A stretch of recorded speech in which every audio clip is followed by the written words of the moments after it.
Good evening, everyone. I'm your mentor and host, Sanjay Kumar. I welcome you all in GSGA with Sanjay Sir's YouTube channel, where we study daily current affair as a medium of quiz for the upcoming UPSC pre-examination, SSC, banking, railways, and one day other examinations like insurance also. मैं आप सभी का स्वागत करता हूं आपके अपने YouTube channel में, जिसका नाम है GSGA with संजय सर, जहां पर हम डेली करंट अफेयर को प्रतिदिन के करंट अफेयर को क्विज की फॉर्म में यहाँ पर सॉल्व कर रहे होते हैं, जो अपकमिंग आने आने वाले जितने भी आपके आभासी एग्जामिनेशन है उनमें आपको सहायता प्रदान कर सकते हैं, जो कि UPSC union public service commission संघ लोक सेवा आयोग के प्रारंभिक परीक्षा, एसएससी, बैंकिंग, रेलवे और इंश्योरेंस एग्जामिनेशन के लिए यहाँ पर शुरू होता है। तो आज यहाँ पर हम बहुत सारी चीजों को कवर करेंगे, लाइक ब्रिक्स को कवर करेंगे यहाँ पे। उसके अलावा हम लोग यहाँ पर लेटेस्ट एक्सरसाइजेस को कवर करेंगे। फिर यहाँ पर रिसेंटली ईरान जो है अपने कैपिटल को चेंज कर रहा है, तो इसलिए मैं यहाँ पर नेक्स्ट जो है टॉपिक भी यहाँ पर आपको बताते हुए चलूंगा। क्लियर है? तो चलिए शुरू करते हैं। फटाफट जो है आप चैनल को सब्सक्राइब कर लीजिएगा अगर आप इस चैनल पर नए हैं। आपको इस तरह का कंटेंट समझ में आ रहा होगा। जितने भी मेरे कंटेंट है वो आपको ट्रस्टेड न्यूज़पेपर से, साथ में आपको पीआईबी से आपको देखने को मिलते हैं। चलिए स्टार्ट करते हैं अपने पहले क्वेश्चन पे यहाँ पे। तो आज जो है हम जो पढ़ रहे हैं वो 9th and 10th of January के क्वेश्चंस को कवर कर रहे हैं। चलिए स्टार्ट करते हैं। फर्स्ट क्वेश्चन यहाँ पर क्या बता रहा है भाई, इंडोनेशिया ऑफिशियली मेंबर, आधिकारिक रूप से मेंबर बन चुका है ब्रिक्स ग्रुप का। ठीक है, तो जब हम ब्रिक्स की बात करते हैं, शुरू में ये ब्रिक हुआ करता था, बाद में इसमें साउथ अफ्रीका जुड़ा था। क्लियर है? करंटली यहाँ पर इस बार का जो 2025 का यहाँ पर अध्यक्षता ब्रिक्स की कर रहा है, वर्तमान में जो अध्यक्ष है यहाँ पर वो ब्राजील होने वाला है। कहने का मतलब ये नेक्स्ट मीटिंग जो है वो ब्राजील करने वाला है। क्लियर है? ठीक है, तो यहाँ पर अगर आप बात करोगे, इसमें डिक्लेरेशन हुआ है कि अब यहाँ पर 11वें नए मेंबर के रूप में इंडोनेशिया यहाँ पर नया मेंबर बन गया है। I hope this must be clear. ठीक है, and as you know that कि भाई अभी इंडोनेशिया बड़ी ही चर्चा में है, क्योंकि हमारा एक डिफेंस टाई भी यहाँ पर इंडोनेशिया के साथ में है। और साथ ही साथ में आने वाले, अगर आप बात कर लीजिए यहाँ पर आने वाले हमारे 26 जनवरी 76th गणतंत्र दिवस में, रिपब्लिक डे में, यहाँ पर राष्ट्रपति जो है इंडोनेशिया के शिरकत लेने वाले हैं, आने वाले हैं। आई hope this must be clear. तो फटाफट कमेंट बॉक्स में इनका नाम जरा रिप्लाई करिएगा यहाँ पे। चीफ गेस्ट के रूप में यहाँ पर आपको देखने को मिलने वाले हैं। इसके पहले 2024 में अगर देखोगे तो फ्रांस के प्रधान आपके राष्ट्रपति आपको इमैनुअल मैक्रो दिखे थे। क्लियर है?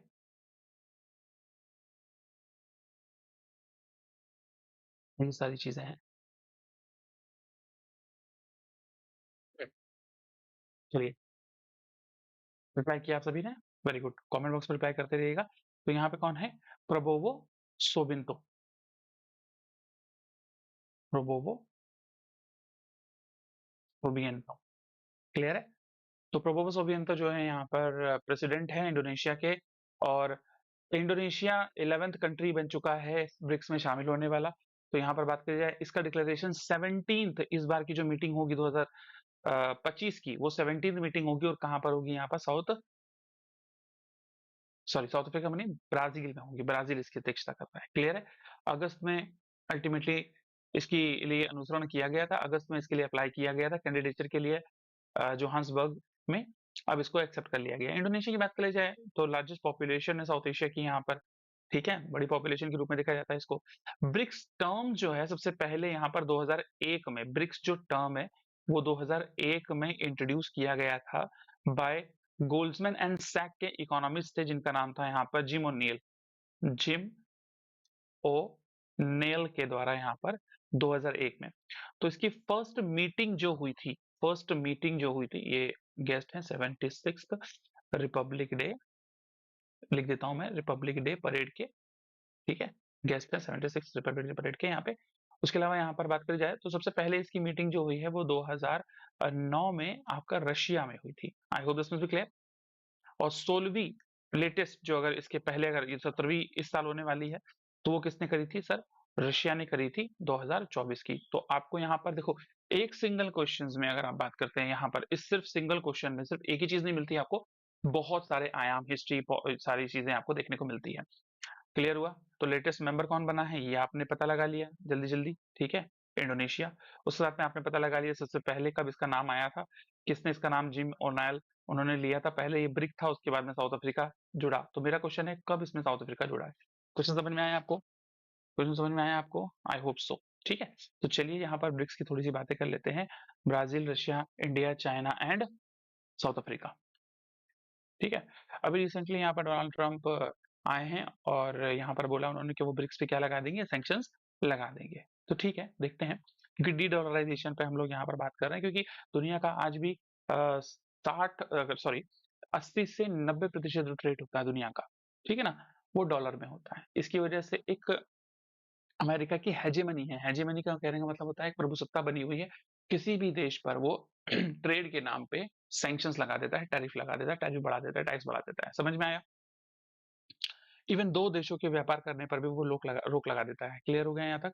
अनिमी देशों में उसको डाल देता है, टेररिस्ट देशों में डाल देता है। अगर यहाँ बात करी जाए वेनेजुएला की, जैसे बात कर लीजिए, ईरान की बात कर लीजिए आप, इवन पहले नॉर्थ कोरिया था, ठीक है ना, तो ये सारी कंट्रीज है। अभी की डेट में आप बात करोगे तो क्यूबा पे उसने सैंक्शंस लगा दिए हैं। क्लियर है? तो ये अमेरिका की बात कर रहे थे। तो अमेरिका में डॉलर का यूज होता है। अमेरिका अल्टीमेटली ट्रेड करने में उसकी फैसिलिटी एक्सेप्टेंस दुनिया में सबसे ज्यादा है। दुनिया में हार्ड करेंसी के रूप में वो एक्सेप्टेड है। हार्ड करेंसी वो होती है जो दुनिया में सबसे ज्यादा ट्रेड करने के लिए, व्यापार करने के लिए एक्सेप्टेड करेंसी होती है, उसको हम लोग हार्ड करेंसी बोलते हैं। समझ में आया? सॉफ्ट करेंसी वो करेंसी होती है जिसका ज्यादा यूटिलाइजेशन दो मतलब दो देश आपस में अगर ट्रेड करेंगे तो ही कर सकते हैं, इंटरनेशनलाइजेशन उसका उतना नहीं हो पाता है। क्लियर है? इसीलिए जब डॉलर का यूज ना करके दो देश अपनी ही करेंसी में व्यापार कर रहे होते हैं, ठीक है, तो उसको डी डॉलराइजेशन बोलते हैं। तो ये कॉन्सेप्ट एक्चुअली आपने यूक्रेन रशिया वॉर के बाद में देखा होगा, क्योंकि यूक्रेन रशिया वॉर के टाइम पे जब रशिया ने यूक्रेन पर अटैक किया तो बहुत सारे यूरोपियन कंट्रीज और यूएसए ने रशिया के ऊपर सैंक्शंस लगा दिए, जिसको देखते हुए ना वो व्यापार कर पा रहा था। समझ में आया? तो यहाँ पर रशिया और चाइना दोनों ने आपस में मिलके एक स्ट्रैटेजी दी कि आने वाले भविष्य में ब्राजील जो है एक नई करेंसी लॉन्च करेगा। ब्राजील नहीं, सॉरी, ब्रिक्स कंट्रीज एक नई करेंसी लॉन्च करेगा जिसमें ब्रिक्स कंट्रीज आपस में ट्रेड कर सकते हैं। तो अल्टीमेटली यहाँ पर जो डिपेंडेंस है डॉलर पे वो क्या करी जा रही है, कम करी जा रही है। समझ में आया? दैट्स व्हाई मैंने ये टर्म आपको समझाया, डी डॉलराइजेशन। समझ में आया डी डॉलराइजेशन क्या होता है? हाँ, वेरी गुड, वेरी वेल।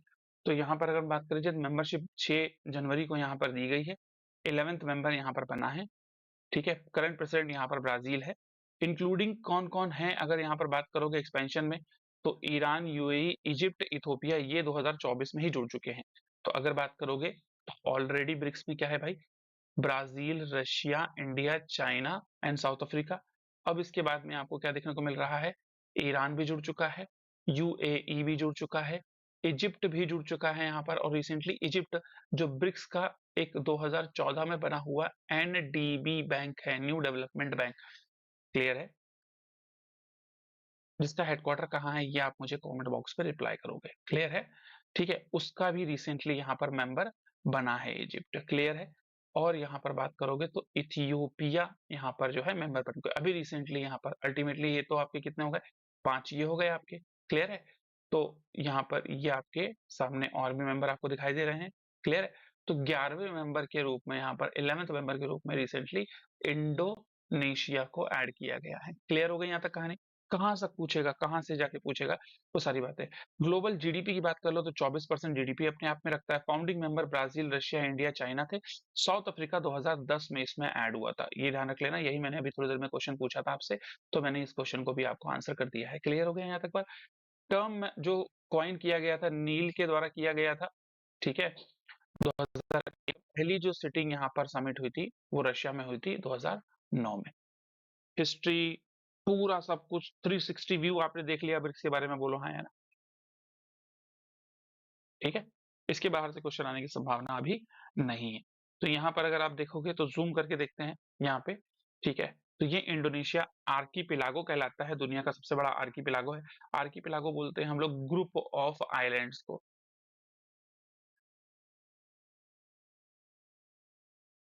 ठीक है, आर्चीपेलागो या आर्कीपेलागो, ग्रुप ऑफ आइलैंड, ऐसा कहा जाता है 7,000 से ज्यादा आइलैंड का ग्रुप है यहाँ पे इंडोनेशिया। क्लियर है? बहुत सारे यहाँ पर आपको स्ट्रेट्स देखने को मिलते हैं, मलक्का स्ट्रेट, ठीक है, उसके बारे में भी हम लोग डिस्कशन करेंगे, क्योंकि यहाँ पर अभी की डेट में फ्रांस की ला पेरोस एक्सरसाइज चल रही है। क्लियर है? 19 से 24 के मध्य में। क्लियर हो गया? तो देखो कहां से एक क्वेश्चन उठा रहे हैं हम, कनेक्ट कितना कर रहे हैं, इंडोनेशिया ही नाम आया, और इंडोनेशिया का नाम अगर यहाँ पर आया तो मैंने यहाँ पर बता दिया इंडोनेशिया जो है भारत के 67th यहाँ पर जो गणतंत्र दिवस में भी आए। उसके अलावा इंडोनेशिया के पास में यहाँ पर ला पेरोस एक्सरसाइज चल रही है, ये भी बता दिया। इंडोनेशिया 11वां मेंबर बना, ये भी बता दिया। समझ में आया? अब यहाँ पर अगर अपन बात करें तो ब्रिक्स नेशन में कंट्रीज में यहाँ पर अगर बात करते हैं तो यहाँ पर आपको कौन कौन से यहाँ पर सारे मिनिस्टर देखने को मिलेंगे। तो रिसेंटली रशिया ने यहाँ पर जो है क्या किया था, रशिया ने यहाँ पर हेड किया था 2024 को। तो व्लादिमीर पुतिन रशिया के यहाँ पर क्या है भैया, आपको प्रेसिडेंट देखने को मिलते हैं। उसके अलावा ब्राजील की यहाँ पर बात करी जाए तो लूला डे सिल्वा यहाँ पर देखने को मिलते हैं आपको। ठीक है, इस बार कौन करने वाला है यहाँ पर ब्रिक्स की अध्यक्षता 2025 के लिए, ब्राजील करने वाला है। क्लियर है? अब देखो यहाँ पे थोड़ा सा आपको कोरिलेट करवाता हूं मैं। देखो G20 की जब आप बात करते हो तो 2023 की अध्यक्षता किसने करी थी, इंडिया ने करी थी। ठीक है, 2024 की अध्यक्षता किसने करी थी, यहाँ पे अल्टीमेटली बात करोगे तो आप लोग ये करी थी ब्रिक्स ने, सॉरी ब्राजील ने। क्लियर है? 2025 की अध्यक्षता जो करने वाला है वो करने वाला है साउथ अफ्रीका। क्लियर है? वहीं पे थोड़ा सा इधर चले जाओ ब्रिक्स में। ठीक है, तो 2024 जो होस्ट किया है वो किसने होस्ट किया है, रशिया ने होस्ट किया है। और 2025 जो होस्ट करने वाला है वो ब्राजील होस्ट करने वाला है। देखो क्लियर हो गई यहाँ तक कहानी? बोलो हाँ या ना। ठीक है, तो मेरा क्वेश्चन है G7 2024 का किसने होस्ट किया और 2025 का कौन होस्ट करेगा? क्वेश्चन समझ में आया आपको? क्या समझ में आया? ठीक है, इंडिया की तरफ से आपको अमिताभ कांत जो है कौन है, शेरपा है। क्लियर है? तो यहाँ पर अगर बात कर लें तो और भी नाम ले लेते हैं जरा यहाँ पर हम लोग। ठीक है, लूला डी सिल्वा यहाँ पर ब्राजील के प्रेसिडेंट के रूप में आपको दिखाई देते हैं, व्लादिमीर पुतिन आपको रशिया के प्रेसिडेंट के रूप में दिखाई देते हैं, prime minister Narendra Modi India की तरफ से रिप्रेजेंट कर रहे हैं, शी जिनपिंग चाइना की तरफ से रिप्रेजेंट कर रहे हैं। चाइना की यात्रा पर यहाँ पर मिस्री साहब गए हुए हैं, इंडिया के फॉरेन सेक्रेटरी। ठीक है ना? क्लियर है? तो नेक्स्ट यहाँ पर जाएंगे एक्चुअली यहाँ पर 2 दिन बाद में। तो साउथ अफ्रीका की यहाँ बात कर ली जाए तो क्रिसिल रामापोसा यहाँ पर आपको साउथ अफ्रीका के हेड देखने को मिलेंगे। वहीं पर इंडोनेशिया के हेड यहाँ पर आपको कौन दिख रहे हैं, प्रबोवो सुबिंतो। क्लियर है? दैट आफ्टर इथियोपिया अबे अहमद, और इजिप्ट के अब्दुल फतेह अल CC.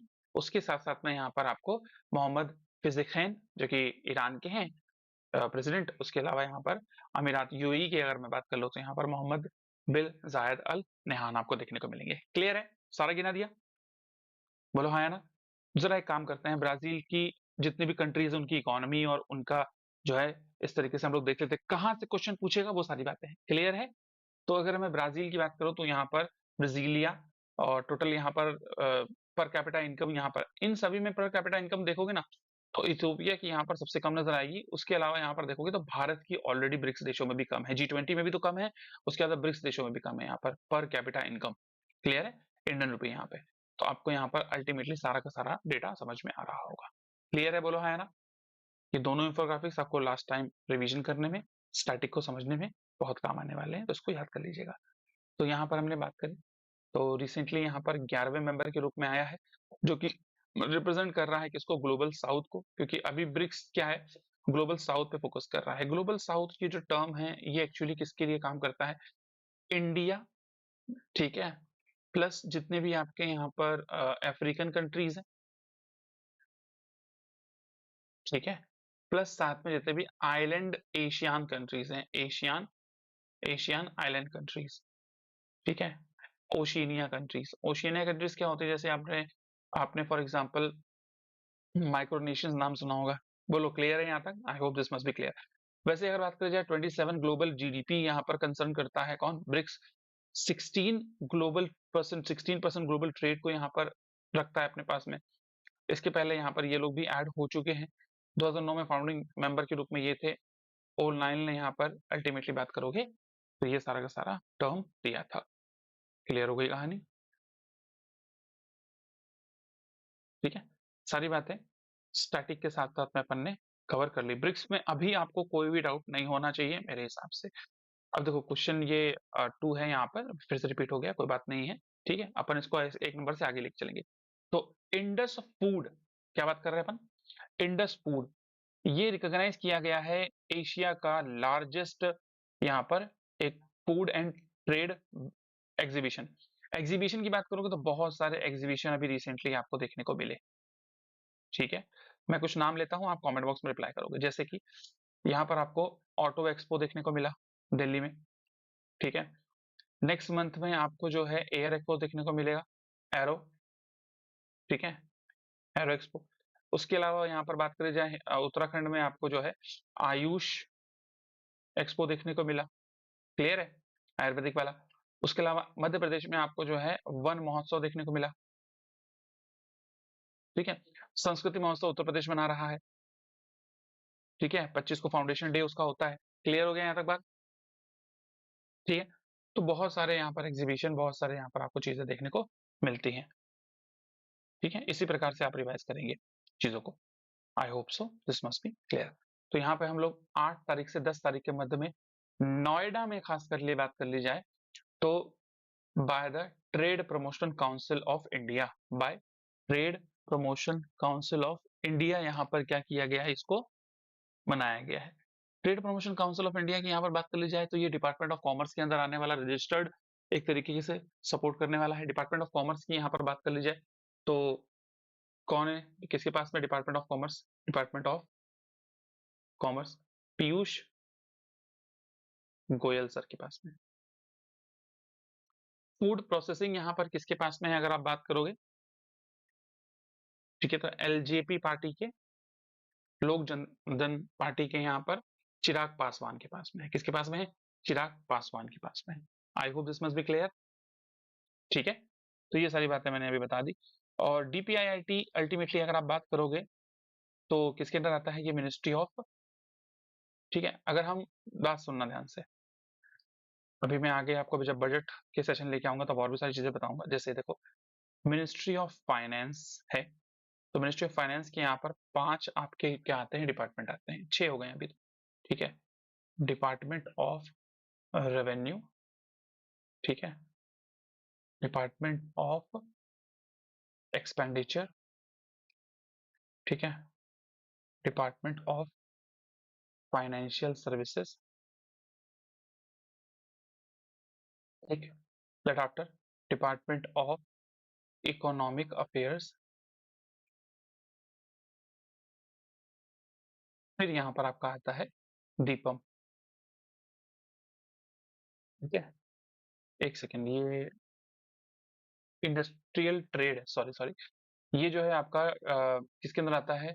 Department of promotion and industry and industrial trade, ये आपका जो है मिनिस्ट्री ऑफ कॉमर्स के अंदर आपको देखने को मिलता है पीयूष गोयल के साथ में। ठीक है, दीपम जो है आपको department of investment and public asset management जो है ना, दोनों का मैं थोड़ा कंफ्यूज हो गया था यहाँ पे, कोई दिक्कत नहीं है।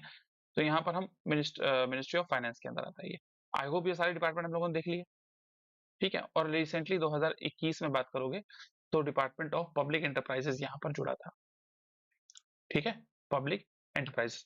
तो टोटल हम लोगों ने यहाँ पर 6 डिपार्टमेंट हमारे मिनिस्ट्री ऑफ फाइनेंस के देख लिए। ये क्यों इंपॉर्टेंट है? क्योंकि आने वाले बजट में इनका एक रोल होता है। क्लियर है, बजट इन्हीं के सहयोग से यहाँ पर तैयार होता है। अलग अलग डिपार्टमेंट के जो भी यहाँ पर डेटा फीड किए जाते हैं, यहाँ से जो भी रिकमेंडेशन आते हैं। समझ में आया? बोलिए क्लियर है? तो आगे चलते हैं यहाँ पर। तो आई hope this must be clear. ठीक है, करंटली अगर बात करोगे तो मोहित सिंघला यहाँ पर डीपीआई यहाँ पर बात कर लिया, टीपीसीआई मोहित सिंघला करंट चेयरपर्सन आपको देखने को मिलते हैं। फिर यहाँ पर बात आ जाती है सर कि ये फसाई क्या है। ठीक है, जब हम फसाई की बात करते हैं तो ये आपको देखने को मिलता है क्या? Food safety standard, food safety and standard authority of India. Food safety standard authority of India. अगर मैं यहाँ पर फसाई की बात करता हूँ, यहाँ पर FSSAI, इसका एक्ट जो है वो फूड सेफ्टी एक्ट जिसको बात करते हैं 2006 में आया था। क्लियर है यहाँ तक? बोलिए यस और नो। ठीक है। इसका रोल बेसिकली यहाँ पर फूड्स के स्टैंडर्ड्स को डेवलप करने के लिए होता है, और एक्ट तो आया था 2006 में, इसका एस्टैब्लिशमेंट जो हुआ था वो 2008 में आपको देखने को मिलता है। क्लियर है यहाँ तक? न्यू दिल्ली में हेडक्वार्टर है करंटली, यहाँ पर देखोगे। और पुण्य सलीला इनके करंट जो है चेयरपर्सन है, पुण्य सलीला श्रीवास्तव। पुण्य सलीला श्रीवास्तव। फटाफट इसको आप जो है नोटबुक में नोट डाउन कर लीजिएगा, आपको क्वेश्चन आ सकता है। क्लियर है? फिर मत बोलिएगा संजय सर आपने पढ़ाया नहीं था। मिनिस्ट्री ऑफ हेल्थ के अंदर, हाँ ये सबसे इंपॉर्टेंट है भाई, ये किस मिनिस्ट्री के अंदर आता है? ये आता है, ये सब डिपार्टमेंट है, एजेंसीज हैं, ministry of health and family welfare के अंदर आता है। क्लियर है? पूरा पढ़ा दिया सारी चीजें। तो चलिए अगली बात कर लेते हैं हम लोग यहाँ पर। तो यहाँ पर आपके सामने बाबा रामदेव जी और साथ साथ में चिराग पासवान, 8वें 8th Indus food 2025 global platform show करता है यहाँ पर। अल्टीमेटली 1800 से ज्यादा यहाँ पर एग्जीबिशनर 130 कंट्री से आए थे, और फूड एक्सपोर्ट को पावर हाउस इंडिया को बनाना है, ये इनका लक्ष्य है। समझ में आया? बोलिए यस और नो। ठीक है। मिनिस्ट्री के साथ साथ में ये सारी चीजें मैंने यहाँ पर आपको डिटेल में एक्सप्लेन करते हुए चला हूँ, डिटेल में एक्सप्लेन करते हुए बताया हूँ यहाँ पे। क्लियर? तो इवेंट क्या हुआ? इंडस 2025 10 तारीख से लेके आपका 8 तारीख से लेके 10 तारीख के बीच में हुआ है। वेन्यू क्या था? Indian Expo Mart, New Greater Noida. Exhibitioner कितने थे? 2300 थे। उसके अलावा यहाँ पर टोटल, यहाँ पर बायर की बात कर लीजिए, विजिटर की बात कर लीजिए, ऑडियंस की बात कर लीजिए। किसने इसको ऑर्गेनाइज किया था? यहाँ पर trade promotion council of India. Trade promotion council of India किसके अंदर आती है? मिनिस्ट्री ऑफ कॉमर्स के अंडर यहाँ पर रिकॉग्नाइज्ड है। क्लियर हो गई यहाँ तक बात? ठीक है।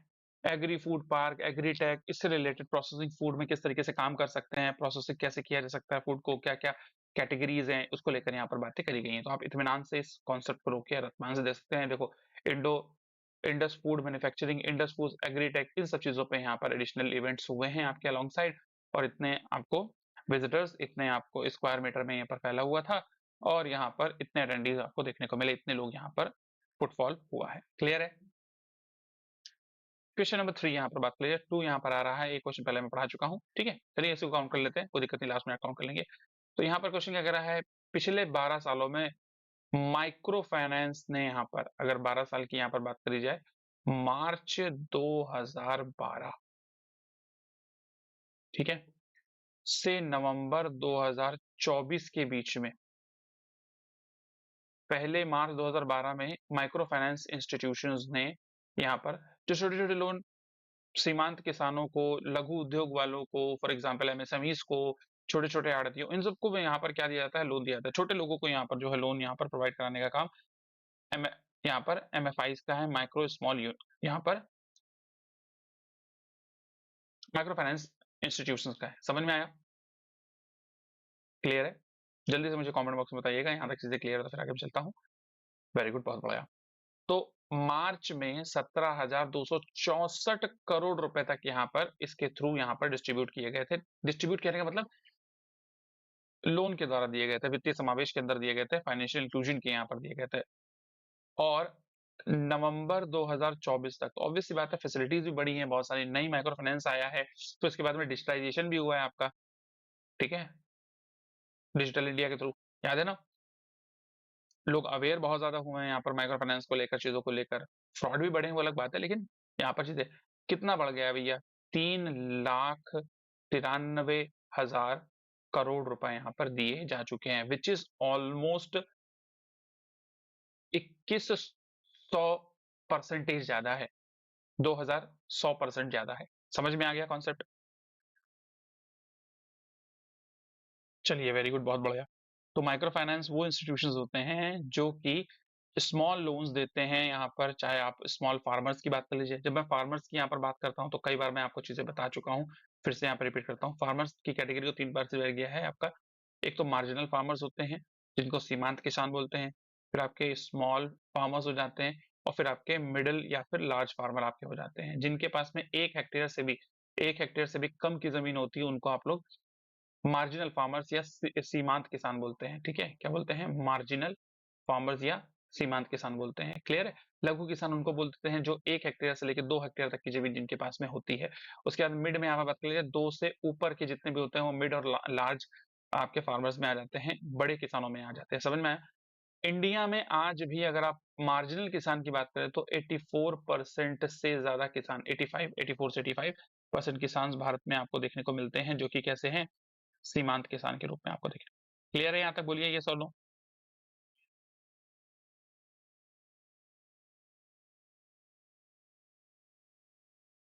I hope this must be clear.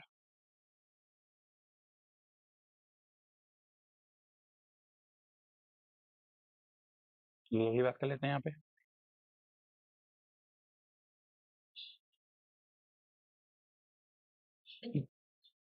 तो ये सारी बातें, कितना वॉल्यूम दिया गया था पहले ये आपके सामने, अभी कितना वॉल्यूम बिजनेस हो गया है, यहाँ पे कितना परसेंट ग्रोथ है आपको दिख रहा है। नंबर ऑफ डिस्ट्रिक्ट में इतने सर्व कर रहे हैं ये। यूनिक बोरोवर्स 8 करोड़ के आसपास है।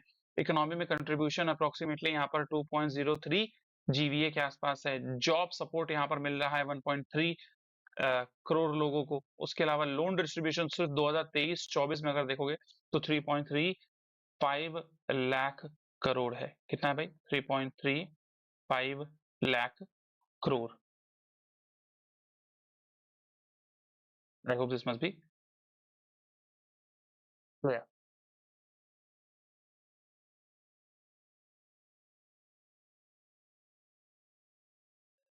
चलिए अगली बातें कर लेते हैं हम लोग। नेक्स्ट,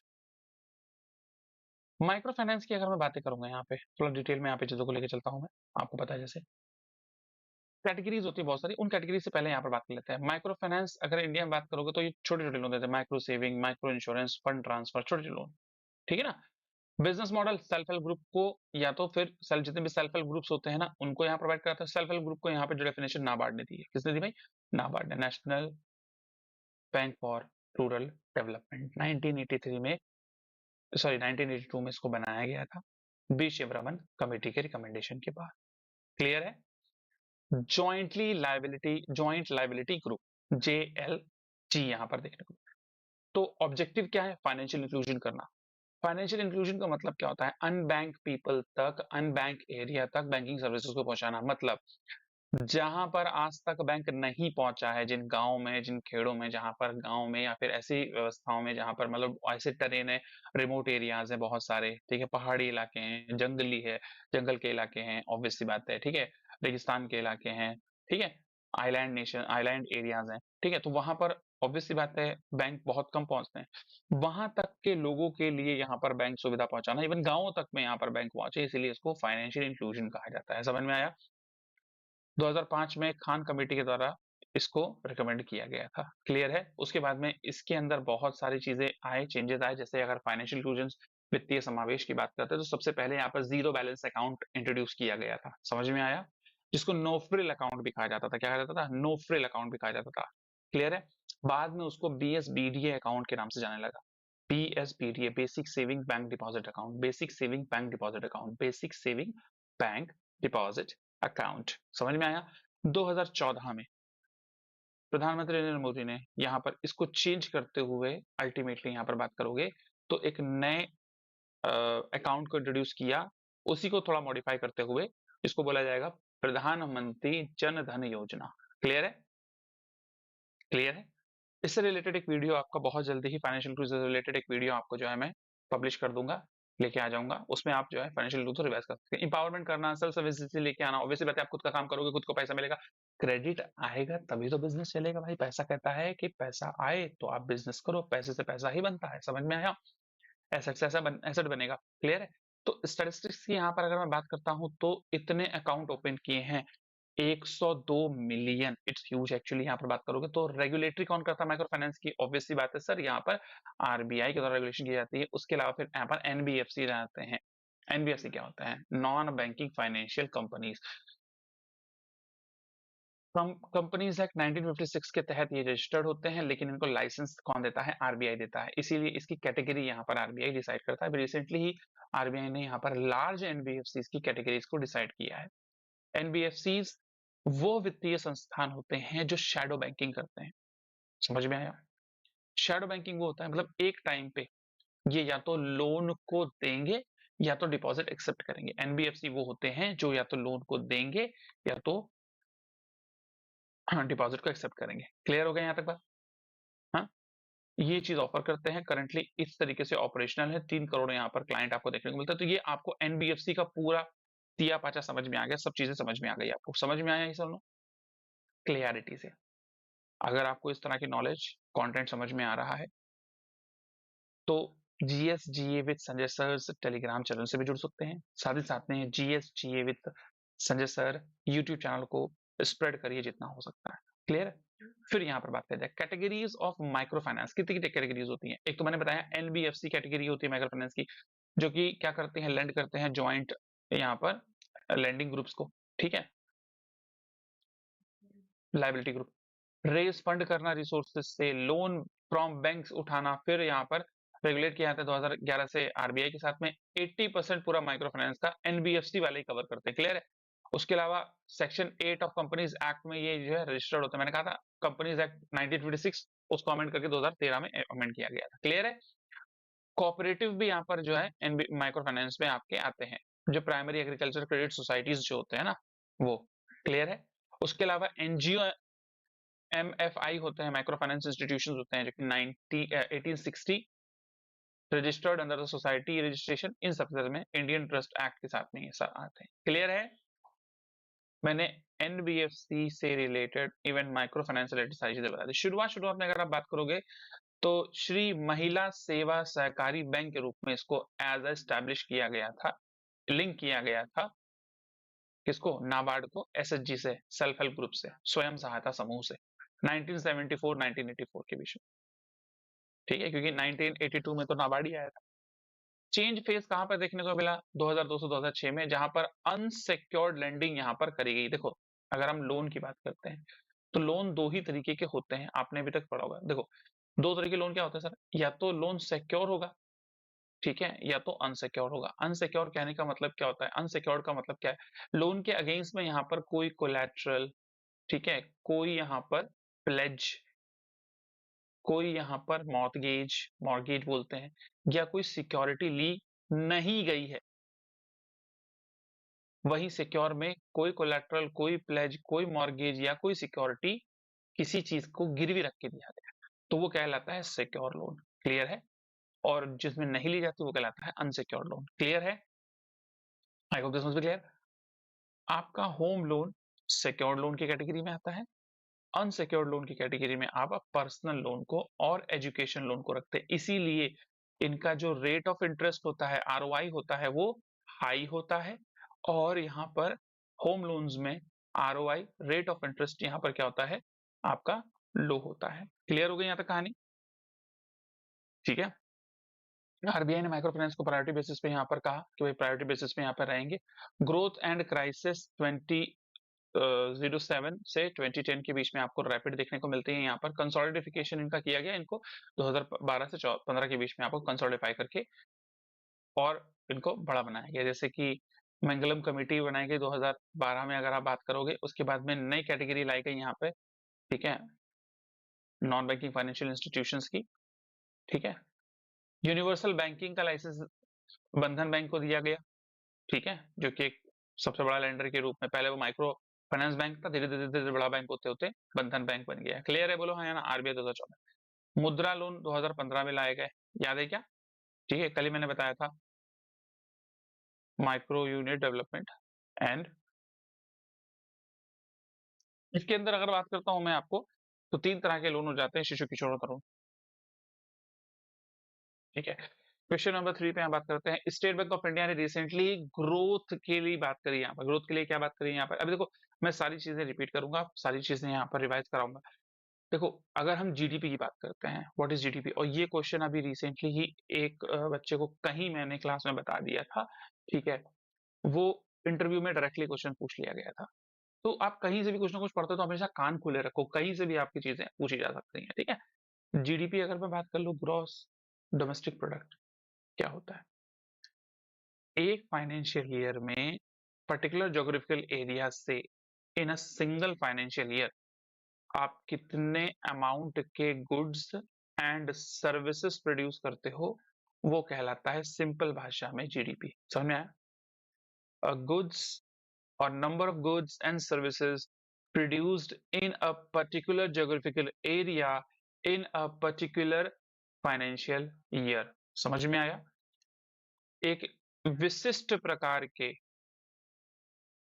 ठीक है, भूभाग में, ठीक है, भूभाग में, एरिया में, ज्योग्राफिकल एरिया में, एक फाइनेंशियल ईयर में जितना भी आप गुड्स वस्तु बना रहे हो या सर्विसेज बना रहे हो, वो सब जीडीपी में काउंट होता है। क्लियर है? तो यहाँ पर करंट जीडीपी, मैं कई बार आपको रिपीट कर चुका हूं, फिर भी यहाँ पे रिपीट कर देता हूं आपके लिए कि current GDP 3.9 trillion US dollar है इंडिया की। इसको इंडियन करेंसी में काउंट करोगे तो इट ऑलमोस्ट यहाँ पर जो है वो 330 लाख करोड़ रुपीस के आसपास आ जाएगी। कितने? यानी कि 330 लाख। समझ में आया? तो हर साल हम एक एस्टिमेट लेके चलते हैं। आज हमारे पास मान लो 100 रुपए हैं, ठीक है?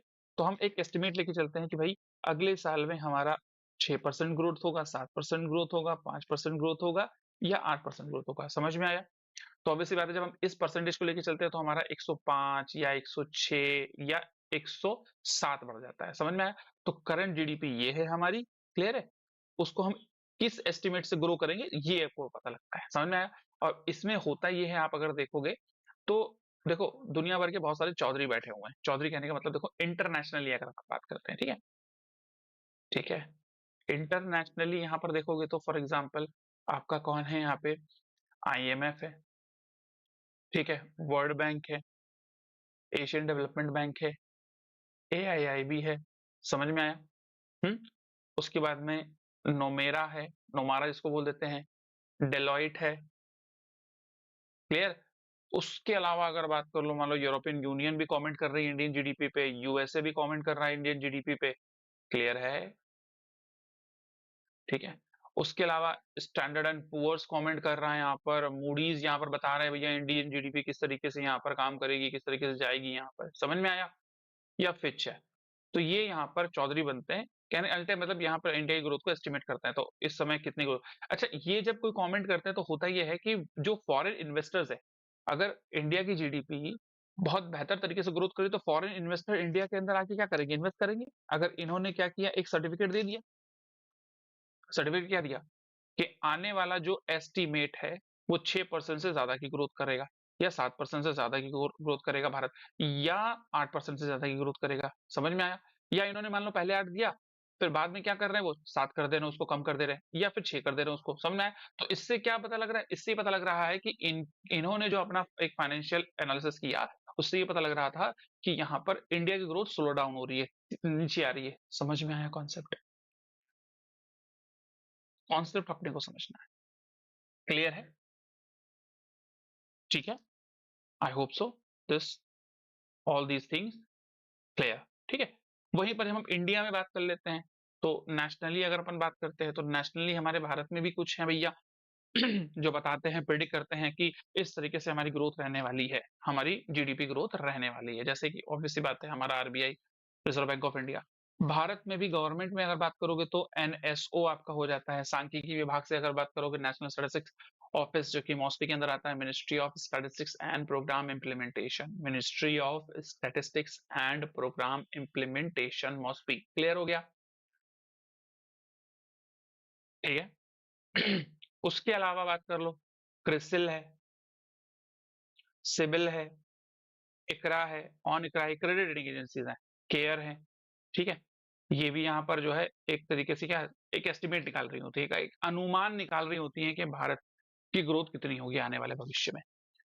क्लियर हुआ यहाँ तक? बोलो हाँ या ना? ठीक है, तो इससे रिलेटेड अगर मैं बात करूँ एसबीआई, तो अभी किसने निकाला भाई? एसबीआई ने। बैंक ऑफ बड़ौदा भी निकालता है। क्लियर है? अभी मैं आगे करंट में पढ़ाऊंगा, पीएनबी भी निकाल सकता है।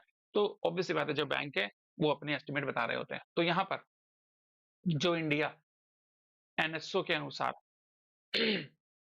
एनएसओ समझ गए, नेशनल स्टैटिस्टिक्स ऑफिस, ठीक है, 6.4% से 2024-25 में ग्रोथ कर रहा था, उसको स्लाइटली कम किया गया है। ठीक है, ये इसलिए हुआ है क्योंकि एक स्लो डाउन आपको देखने को मिल रहा है खास करके मैन्युफैक्चरिंग सेक्टर में चिंता का सबब देखने को मिल रहा है। कहाँ-कहाँ पर? ठीक है, मैन्युफैक्चरिंग सेक्टर में, विनिर्माण में मंदी आ रही है, यहाँ पे देखा जा रहा है। Affected from the previous year despite the challenges of पर कैपिटा इनकम नॉमिनल जीडीपी की बात करते हो, तो ये यहाँ पर इतना कंपेयर किया जा रहा है। एक पॉजिटिव ट्रेंड है कि भैया पर कैपिटा जीडीपी बढ़ी है हमारी, लेकिन ओवरऑल जीडीपी यहाँ पर जो है पर कैपिटा क्या होती है देखो, GDP divided by population, that is called as per capita income.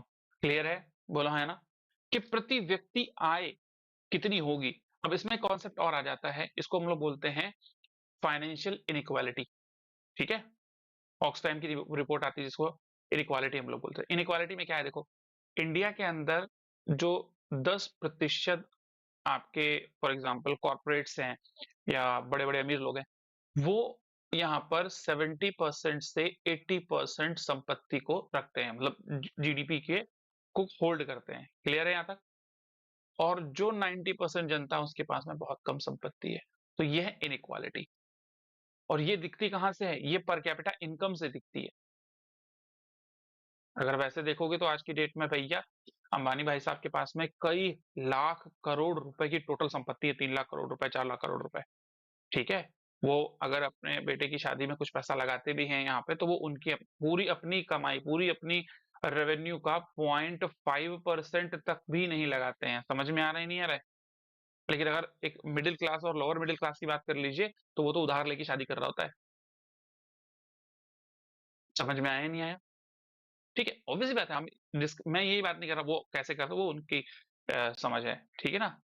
और बेटर करें, इंडिया में करें और भी शादियां करें तो इंडिया ऑब्वियस सी बात है चमक के बाहर आएगा। लेकिन एक यहाँ पर एक दूसरा पहलू दिखाई देता है कि इनइक्वालिटी भी बहुत ज्यादा है इंडिया के अंदर। समझ में आ गया? ये पूरा कॉन्सेप्ट आपको अगर क्लियर है तो फिर मैं आगे चलता हूँ। मेरा मकसद आपका कॉन्सेप्ट के साथ में करंट अफेयर पढ़ाना है। क्लियर है? भागना बिल्कुल भी नहीं है यार, रटना बिल्कुल भी नहीं है मेरा कॉन्सेप्ट, क्योंकि ना मैं रट के पढ़ता हूँ ना रट के पढ़ाता हूँ। ठीक है, तो यहाँ पर अगर बात करी जाए, स्लाइटली कम हुई है गुरु, 6.4 से 6.3 हुई है बस। क्लियर है? हाँ। तो यहाँ पे चाहे तो आप जूम करके देख सकते हैं, इकोनॉमी के मोर्चे पर आई थोड़ी बुरी खबर, 6.4% रह गई है हमारी जीडीपी ग्रोथ 2023-24 के लिए, जो कि पहले 8%, 7% से ग्रो कर रही थी। क्लियर हो गई यहाँ तक कहानी? तो चलिए यहाँ पर देख लेते हैं। एनएसओ का प्रोजेक्शन 6.4, जीडीपी का फोरकास्ट पहले किया जा चुका है 6.3, एग्रीकल्चरल ग्रोथ रेट 3.8%। ठीक है, इंडस्ट्रियल ग्रोथ रेट 6.2% डाउन हुई है, 9.5 से गिर करके कितनी हुई है? कम हो गई है। सर्विस सेक्टर, अगर हम इकोनॉमी को यहाँ पर डिवाइड करें, ठीक है, इकोनॉमी को डिवाइड करने के बहुत सारे तरीके हैं। पहला तरीका है प्राइमरी सेक्टर, जिसको हम लोग एग्रीकल्चरल सेक्टर बोल देते हैं, ठीक है, या माइनिंग। दूसरा होता है सेकेंडरी सेक्टर, जिसको हम लोग यहाँ पर इंडस्ट्रियल या प्रोसेसिंग सेक्टर बोल देते हैं, ठीक है। तीसरा थर्ड सेक्टर होता है आपका क्या? यहाँ पर सर्विस सेक्टर और गुड्स सेक्टर। जैसे फॉर एग्जांपल आप कपास को समझ लीजिए, कपास मतलब आपको पता होगा यहाँ पर कॉटन होता है, ठीक है। तो कॉटन जब उग रहा है कॉटन बॉल्स में, तो वो किस इकोनॉमी के अंदर काउंट होगा? वो एग्रीकल्चरल इकोनॉमी के अंदर काउंट होगा। तो उस कपास को चुन के उसको फिल्टर करके उसमें क्या किया जाता है? उसको यार्न में या थ्रेड में कन्वर्ट किया जाता है। समझ में आया? सूत में कन्वर्ट किया जाता है। बोलिए।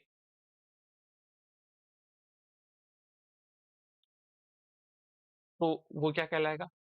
Industrial process. यार्न क्या कहलाएगा? इंडस्ट्रियल। तो वो इंडस्ट्रियल इकोनॉमी आ जाएगी। अब उससे आपने कोई कपड़ा बना दिया एक्स वाई जेड का, मैं यहाँ पर किसी ब्रांड का नाम नहीं लेता, ठीक है। तो अब वो आप बेच रहे हो, तो कैसे बेचोगे? आप ऑब्वियस सी बात है, या तो आप दुकान ओपन करोगे, दुकान ओपन करोगे तो वहां पे उसको सेल करोगे, शोरूम ओपन करोगे तो उसको सेल करोगे, या फिर पहले जमाने में लोग साइकिल पे बैठ बैठ के घर घर में, यहाँ पर गली गली में गुजर के कपड़े बेचा करते थे। याद आया क्या? बहुत सारे सामान तो पहले घर ही के पास आते थे ना, पहले दुकान घर तक आते थे। आज की डेट में लोग मॉल तक जाते हैं। समझ में आया या नहीं आया? पहले प्रोडक्ट घर तक आते थे, ये कॉन्सेप्ट था पहले, ठीक है। तो यहाँ पर अगर आप देखोगे तो ये कॉन्सेप्ट आपको देखने को मिला। तो वो क्या है भाई? वो गुड्स बेच रहे हैं, ठीक है। मान लो आपने शोरूम ओपन किया, वहां पर आपने 5-6 यहाँ पर जो है अपने साथ में यहाँ पर वर्कर्स रख लिए, अपने अंदर चीजें रख ली। तो वो सर्विसेज प्रोवाइड करा रही, वो अपनी सर्विस दे रहे हैं, वो वहां पे आपके साथ रुक रहे हैं, आपको आपको पूरा बिजनेस मैनेज करने में हेल्प कर रहे हैं, तो वो सर्विस प्रोवाइड कर रहे हैं। क्लियर हो गई यहाँ तक बात? तो इस तरीके से इकोनॉमी के अलग-अलग सेक्टर्स को डिवाइड किया जाता है। क्लियर हो गई यहाँ तक बात? तो ये सारी चीज़ें हैं। अब ये बताया किसने? ये बताया है आपका एसबीआई ने। किसने बताया है यहाँ पर? एसबीआई ने। थोड़ा एसबीआई के बारे में बात कर लेते हैं। एसबीआई पहले अगर बात करोगे तो स्टार्टिंग में यहाँ पर स्टार्टिंग में अगर बात कर लेते हैं, ठीक है? तो भारत के अंदर इस तरीके से बैंकिंग की स्थापना में अगर बात करोगे तो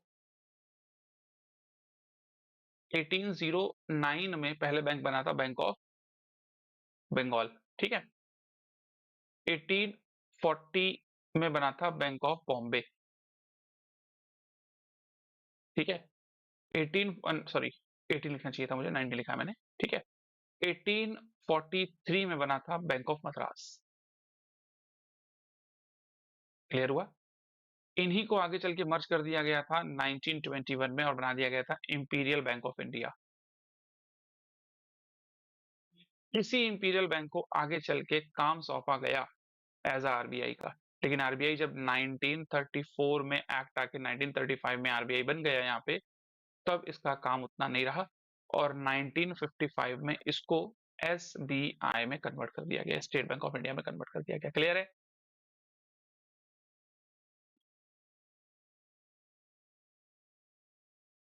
आई hope this must be clear. तो करंटली अगर देखोगे तो मुंबई में इसका हेडक्वार्टर है, ठीक है? तो चेयरपर्सन कौन है यहाँ पर? सी एस शेट्टी, चल्ला श्रीनिवासुलु शेट्टी, ठीक है? सीएफओ अगर बात कर लो आप लोग, कमेश्वर राव कोडावंती। क्लियर है? तो क्वेश्चन क्या है अभी की डेट में, ओवरसीज कितनी ब्रांचेस हैं, एटीएम कितने हैं, इसकी ब्रांचेस करंट टाइम पे कितनी है, अभी अप्रैल में इसका डेटा आ ही जाएगा, ठीक है? और दिसंबर की एसबीआई से रिलेटेड कौन कौन सी इंपॉर्टेंट न्यूज है, ये आप कमेंट बॉक्स में बताओगे। क्लियर है? तो ये सारी बातें डिटेल में हम लोगों ने डिस्कशन करी। वीक डिमांड है, ठीक है? हाई बेस इफेक्ट आ रहा है, फिस्कल डेफिसिट यहाँ पर अल्टीमेटली बढ़ा हुआ है सरकार का, ठीक है? यहाँ पर फिस्कल डेफिसिट क्या क्या होता है, जब मैं बजट लेके आऊंगा तो उसमें बहुत डिटेल में फिस्कल डेफिसिट आपको बता दूंगा। तो स्टैटिक के साथ साथ में अपनी क्लास चलती है सारी की सारी। तो यहाँ पर अगर अपन बात करते हैं तो ये मैंने पहले आपको 3 जनवरी को क्वेश्चन बताया था नुमारा वाला, याद आया क्या? फिर से उसको रिवीजन कर लेते हैं अपन, ठीक है? तो नुमारा ने यहाँ पर 6.9 से घटाकर इसको कितना कर दिया था, 6.7 कर दिया था उस टाइम पे। क्लियर हो गई यहाँ तक बात जीडीपी को? ठीक है? आईएमएफ की अगर अपन बात करते हैं तो उसने 7% बताया था दिसंबर में, ठीक है? एडीबी ने 6.5%। तो यहाँ पर ऑन एन एवरेज अगर आप देखोगे 6.3 से लेकर आपका 7.2% तक या 7% तक आपको टोटल यहाँ पर ऑन एन एवरेज आपको जीडीपी का प्रेडिक्शन देखने को मिलेगा। वर्ल्ड बैंक ने यहाँ पर बात करोगे तो कितनी बताया है यहाँ पे, ठीक है? 7%। उसके अलावा अगर यहाँ पर बात करते हैं तो वर्ल्ड बैंक अजय बांगा, ठीक है? 1944 में ब्रिटेन वुड कमीशन बैठी थी, कमेटी बैठी थी। उसके बाद से 2 इंस्टीट्यूशंस का जन्म हुआ उसके बाद से, एक था आईएमएफ और एक था वर्ल्ड बैंक। दोनों का हेडक्वार्टर वॉशिंगटन डीसी में, जो कि अमेरिका कैपिटल है, वहां पर देखने को मिलता है। क्लियर हो गई यहाँ तक बात? ठीक है? Kristalina Georgieva, Gita Gopinathan IMF में है और अजय बांगा आपको देखने को मिलते हैं कहां पर, वर्ल्ड बैंक। रिसेंटली आपको पता होगा कि 26 नए यहाँ पर जो है संजय मेहरोत्रा आरबीआई के नए गवर्नर है। नुमारा आपके सामने है डेटा। रिवीजन हो गया आपका, बोलो हाँ या ना?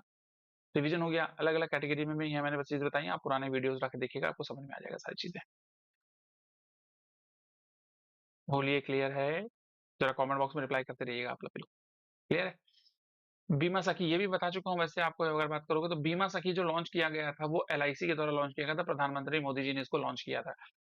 क्यों चर्चा में आया है? चर्चा में इसलिए आया है क्योंकि गोवा के चीफ मिनिस्टर जो कि यहाँ पर प्रमोद सावंत हैं, उन्होंने एक इनिशिएटिव गोवा का शुरू किया है, स्वयं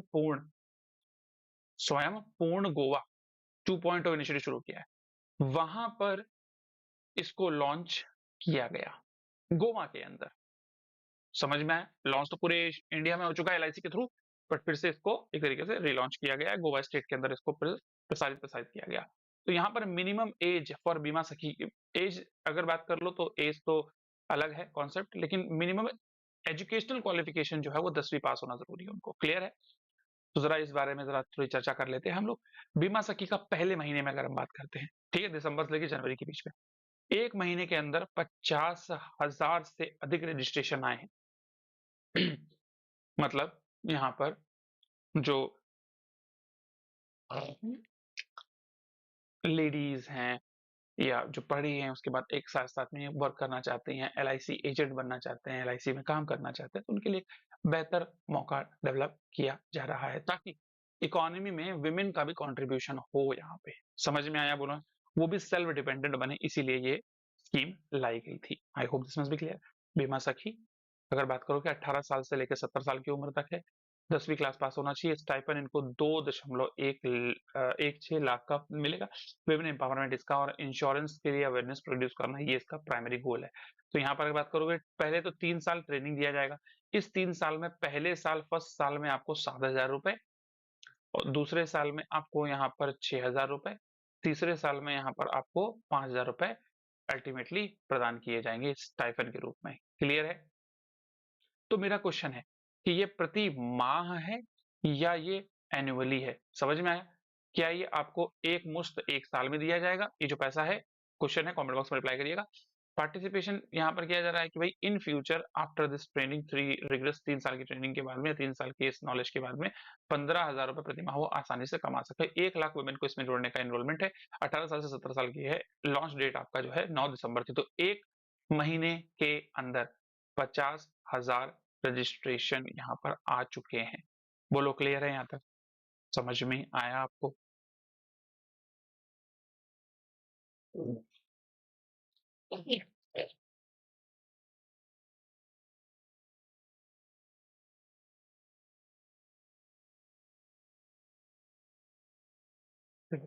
ये सारी बातें यहाँ पर लिखी गई हैं, आप इत्मीनान से इसको पढ़ सकते हैं, इत्मीनान से इसको देख सकते हैं। चलिए आगे। ट्रेनिंग किया जाएगा, बता चुका हूँ आपको। अर्निंग इतना हो सकता है, फिर यहाँ पर 15,000 रुपए, और 24 पॉलिसी साल में बेचनी है, तब ये एक अर्निंग आपको देखने को मिलेगी। ठीक है, वुमेन एम्पावरमेंट प्राइमरी ऑब्जेक्टिव है। क्वेश्चन नंबर 5, आरबीआई ने रिसेंटली यहाँ पर आशीर्वाद माइक्रो फाइनेंस लिमिटेड और डीएमआई फाइनेंस प्राइवेट लिमिटेड से यहाँ पर प्रतिबंध हटा दिया है, जो कि यहाँ पर पहले सैंक्शंस लगा दिए थे, लोन देने पर लोन नहीं दे सकते थे, और डिस्ट्रीब्यूशन ऑफ द ऑपरेशन, जो कि इनका ऑपरेशन जो संचालन होता था ना, उस पर भी यहाँ पर क्या था, बैन लगाया हुआ था। ठीक है, क्यों लगाया था, क्या रीजंस थे? वो रीजन थे एक्सेसिव इंटरेस्ट रेट, ये बहुत ज्यादा इंटरेस्ट रेट चार्ज करते थे बोरोवर से। ठीक है, उसके अलावा non compliance with regulatory guideline, जो भी आरबीआई यहाँ पर रेगुलेटरी गाइडलाइन शो करता है, क्यों भैया इम्पोज किया है? बिकॉज ऑफ, जब हम आरबीआई के फंक्शन पढ़ते हैं ना, समझना मेरी बात ध्यान से, ठीक है, तो फंक्शन में प्राइमरी फंक्शन है यहाँ पर monopoly, monopoly of the currency. RBI ही करेंसी छापता है। ठीक है, उसके अलावा फॉरेक्स कौन देखता है? आरबीआई ही देखता है, फॉरेन रिजर्व, विदेशी मुद्रा भंडार। ठीक है, फिर दूसरा होता है यहाँ पर क्या, अल्टीमेटली अगर आप बात करोगे तो मॉनेटरी पॉलिसी।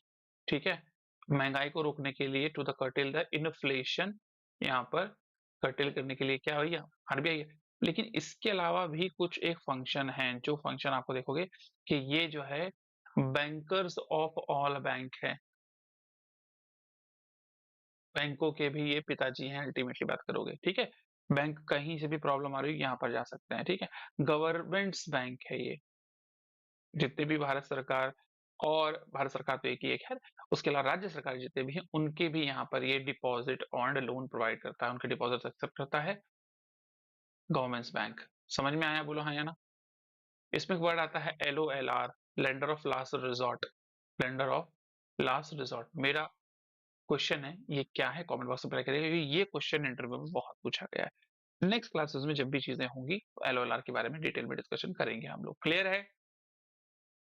आरबीआई की बात करी जाए तो आरबीआई, ठीक है, एक्ट जो है वो आया है 1934 में, आरबीआई को बनाया गया 1935 में, शुरुआत में ये कोलकाता में स्थित था। 1937 में इसको मुंबई स्थापित कर दिया गया। क्लियर है? क्योंकि पहले जब आरबीआई बनाया तो वो 5 करोड़ रुपए में बनाया गया था, जिसमें 20 से 22 लाख रुपए ब्रिटिश गवर्नमेंट ने दिए थे, 5% से भी कम। क्लियर है यहाँ तक बातें? ठीक है, इसीलिए शुरुआत में कैसी थी एंटिटी ये प्राइवेट एंटिटी हुआ करती थी आरबीआई, इसीलिए 1 जनवरी, ठीक है, 1949 को, ठीक है, आरबीआई को क्या किया गया था? नेशनलाइज किया, राष्ट्रीयकृत किया था। समझ में आया? तो ये करंट टाइम में आप यहाँ पर देखिए, आरबीआई के ऑफिशियल यहाँ पर एक तरीके से आपको देखने को मिलेगा। तो पावर क्या क्या है अगर बात देखोगे तो 17 अक्टूबर को यहाँ पर under the 45L1 clause B के अंदर आरबीआई एक्ट 1934 के अंदर ये डायरेक्शन इश्यू किए गए थे दोनों को। पहला वाला एक क्या है भैया, एमएफआई, और दूसरा वाला अगर यहाँ बात करोगे तो आईसीसी आपको देखने को मिलेगा। क्लियर है? ये सारी बातें रिवैम्प कर दिया गया उनके काम को।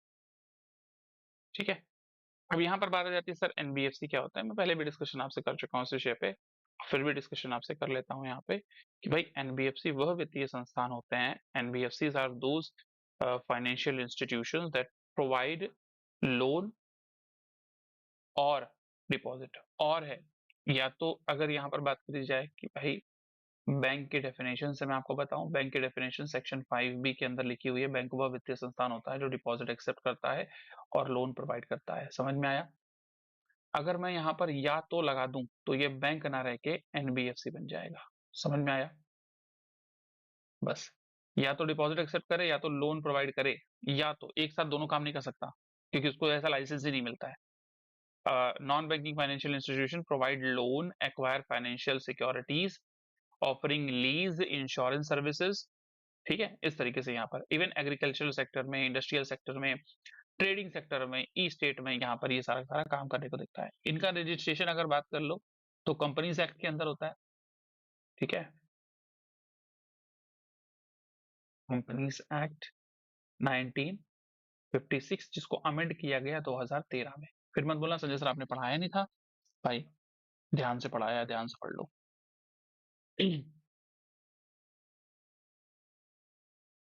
क्लियर है?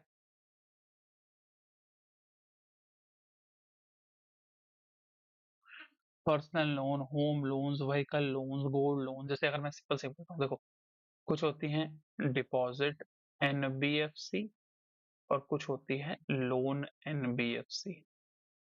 डिपॉजिट एनबीएफसी में एलआईसी है, ठीक है, इंश्योरेंस से रिलेटेड कंपनीज, क्योंकि ये डिपॉजिट एक्सेप्ट करते हैं। ठीक है, लेंडिंग वाले में अगर बात करता हूँ जितने भी हाउसिंग फाइनेंस वाली कंपनीज हैं, ठीक है, या माइक्रो फाइनेंस वाली कंपनीज हैं जो लोन देती हैं। क्लियर है?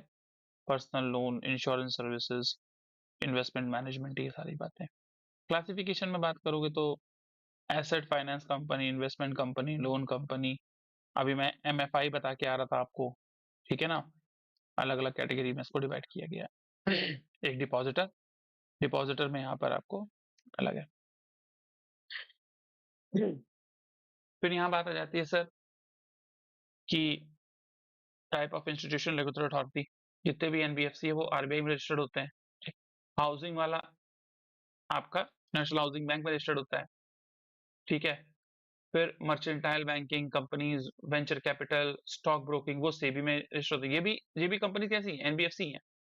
निधि कंपनीज, म्यूचुअल फंड बेनिफिट, ये आपका कॉर्पोरेट अफेयर्स में। चिट फंड, ये भी एनबीएफसी है, स्टेट फंड में होती है, स्टेट गवर्नमेंट में होती है। इंश्योरेंस कंपनी इरडा, आपको पता होगा इसका हेडक्वार्टर कहाँ पे है सर? हैदराबाद, ठीक है, 1990 में बनाया गया था इसको। क्लियर है? सेबी की बात कर ली जाए तो ये सेबी जो है 1989 में बन गया था, ठीक है। लेकिन इसका जो एक्ट आता है वो 1992 में आता है। हाउसिंग बैंक की बात कर ली जाए 1988 में यहाँ पर बनता है ये, और दिल्ली में इसका हेडक्वार्टर है। इसका हेडक्वार्टर मुंबई में, माधवीपुरी बुच करंट टाइम में चेयरपर्सन है। क्लियर है? मिनिस्ट्री ऑफ कॉर्पोरेट अफेयर्स अभी मैंने आपको बताया, ये निर्मला सीतारमन मैम के पास में है, मिनिस्ट्री ऑफ फाइनेंस से रिलेटेड ये। ठीक है, आरबीआई अभी रिसेंटली हम लोग बता के आ रहे हैं भाई आपको कि मुंबई में हेडक्वार्टर है, 1935 में बना था और संजय मेहरोत्रा इसके करंट चेयरपर्सन। सारी बातें हो गई, बोलो हाँ या ना? सारी चीजें रिवाइज करा दी मैंने आपको एक साथ, थोड़ा डिटेल में चीजें चलती हैं, ठीक है। इस तरीके से चलिए, आप इसको इत्मीनान से पॉज करके पढ़ सकते हैं कौन कौन से यहाँ पर एक्ट हैं अदर रिलेटेड। क्वेश्चन नंबर 6 में यहाँ पर बात करते हैं झारखंड मुख्यमंत्री मैया सम्मान योजना।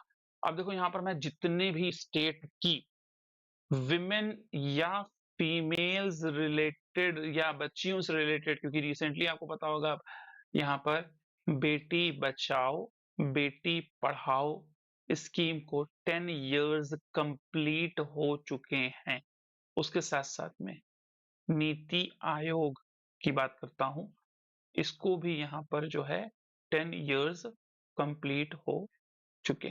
क्लियर हुआ? इस साल हो जाएंगे वैसे तो, बात करोगे। बोलो, समझ में आया? National institute for transforming India, ठीक है। तो ये सारी बातें करते हुए जितने भी विमेन्स हैं उनसे रिलेटेड बात करेंगे। तो यहाँ पर क्या, पहले देखो, झारखंड मुख्यमंत्री ने झारखंड मुख्यमंत्री मैया सम्मान योजना को यहाँ पर लागू किया है। इसके अनाउंसमेंट हेमंत सोरेन ने इलेक्शन के दौरान अगस्त में ही कर दी थी, समझ में आया? जिसमें सीधे सीधे उनको जो है कैश ट्रांसफर करना था अल्टीमेटली। अभी तो ये इसको अगर मैं फाइनेंशियल सिक्योरिटी के रूप में देखूं या इसको कैश ट्रांसफर के रूप में देखूं या मोदी जी ने खुद इसको रेवड़ी कहा है या इसको फ्रीबीज के रूप में देखूं, अरविंद मंगड़िया सर ने इसको बोला है जो कि आपके फाइनेंस कमीशन के, करंट फाइनेंस कमीशन के यहाँ पर चेयरपर्सन है, समझ में आया? तो किस तरफ किस दिशा में हम अपने फाइनेंशियल लेवल पे चीजों को लेके जा रहे हैं हम लोग, यहाँ पर बड़ी प्रॉब्लम की बात है। आने वाले समय में आप देखोगे, देखो यहाँ से देखो, एक तरीके से वेलफेयर सोसाइटी होनी चाहिए, ठीक है ना, लेकिन वो वेलफेयर सोसाइटी मिडिल क्लास से टैक्स कलेक्ट करके इधर दे, वो नहीं होनी चाहिए। पहले तो क्या होता था भाई, इलेक्शन कमीशन भी यहाँ पर जो है सामने आके बोल देते थे या फिर जो भी चीजें हैं, ठीक है। अभी तो डायरेक्टली आप देखो लीगलाइज हो गया है, क्या, पैसा लो वोट दो। बहुत सारी योजनाएं चला दी गई है ना भाई। अब दिल्ली में आप जैसे देख रहे होंगे, कोई भी ऐसी पार्टी नहीं है जो इस चीज का खुले रूप में विरोध करे, खुले रूप में इसको जो है एक्सेप्ट करे कि ये गलत चीज है, ठीक है। समझ में आ रहा है? अब इससे जो वित्तीय गड़बड़ियां आएंगी आगे जाके, वो थोड़ा देखने लायक होंगी। अल्टीमेटली इसका बर्डन जो है वो मिडिल क्लास पे ही आएगा, through tax, through GST, through income tax, through various tax. कहीं ना कहीं सरकार जो है न्यूट्रलाइज करेगी ना कहीं से, क्योंकि इसका फिस्कल डेफिसिट प्रॉब्लम में आ जाएगा, ठीक है। फिस्कल डेफिसिट होता कुछ नहीं है, यहाँ पर रेवेन्यू आया और यहाँ पर एक्सपेंडिचर गया। कहने का सिंपल सा मतलब है कि अब यहाँ पर सरकार को क्या दिख रहा है कि भाई एक रेवेन्यू है एक एक्सपेंडिचर है। आपको पता है कि आपको अगले साल क्योंकि बजट जो होता है अगले साल के लिए होता है, नेक्स्ट ईयर के लिए होता है, समझ में आया? तो अगले साल आपको यहाँ पर जो है फॉर एग्जाम्पल 50 लाख करोड़ रुपए की जरूरत है, फॉर एग्जाम्पल एक एस्टिमेटेड अमाउंट बता रहा हूँ मैं यहाँ पे, ठीक है।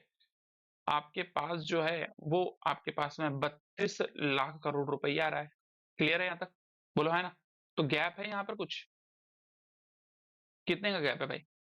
ये गैप है अप्रोक्सीमेटली 18 लाख करोड़ रुपए का, ठीक है। ये कहीं ना कहीं से फिलअप करोगे ना, या तो क्या करोगे आप, आपके पास में जो एसेट रखे होंगे उनको सेल कर दोगे, जैसे गवर्नमेंट क्या करती है, जिसको डिमोनेटाइजेशन पाइपलाइन स्कीम के तहत या अलग अलग स्कीम के तहत इसको क्या कर रही है, डिसइन्वेस्टमेंट कर रही है, ठीक है ना, बेच दे रहे हैं।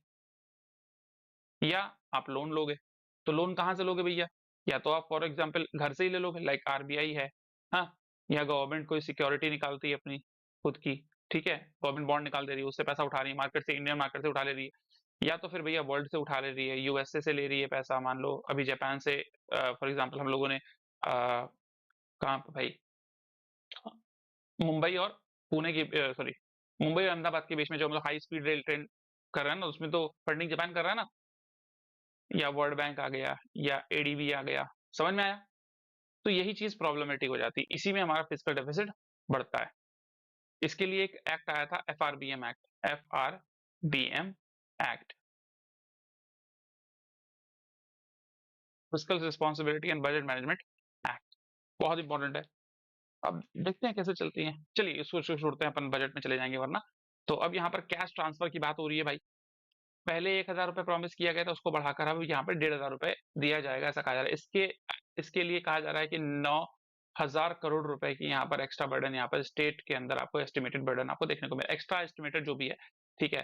तो ऑब्वियसली बात है, हेल्प होगी फीमेल्स की। अब और कोई व्यूज हम लोग को यहाँ पे देखना पड़ेगा, एक ऐसे परमानेंट की चीज की तरफ जाना चाहिए, उनको स्किल प्रोवाइड किया जाए, उनके एजुकेशन पे काम किया जाए, समझ में आ रहा है, उनके एजुकेशन पे काम किया जाए, ज्यादा जॉब्स क्रिएट की जाएं, समझ में आ रहा है, ठीक है।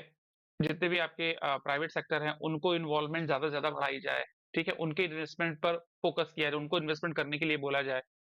आप पिछले 10 सालों में इंडियन एक्सप्रेस की रिपोर्ट थी, इसमें आई थी, उसमें ये बताया गया था भाई, पिछले जब से कॉर्पोरेट सेक्टर डेवलप हुआ है इंडिया के अंदर, उसने अपनी इनकम में, अपने रेवेन्यू में यहाँ पर 4 फोल्ड, 5 फोल्ड, 10 फोल्ड ग्रोथ किया है। लेकिन वहीं पर जो एम्प्लॉयड एम्प्लॉयर है, उसकी अगर ग्रोथ देखोगे तो वो बहुत कम हुई है एज कंपैरिजन। क्लियर है यहाँ तक? बोलिए, क्लियर है यहाँ तक? यस और नो?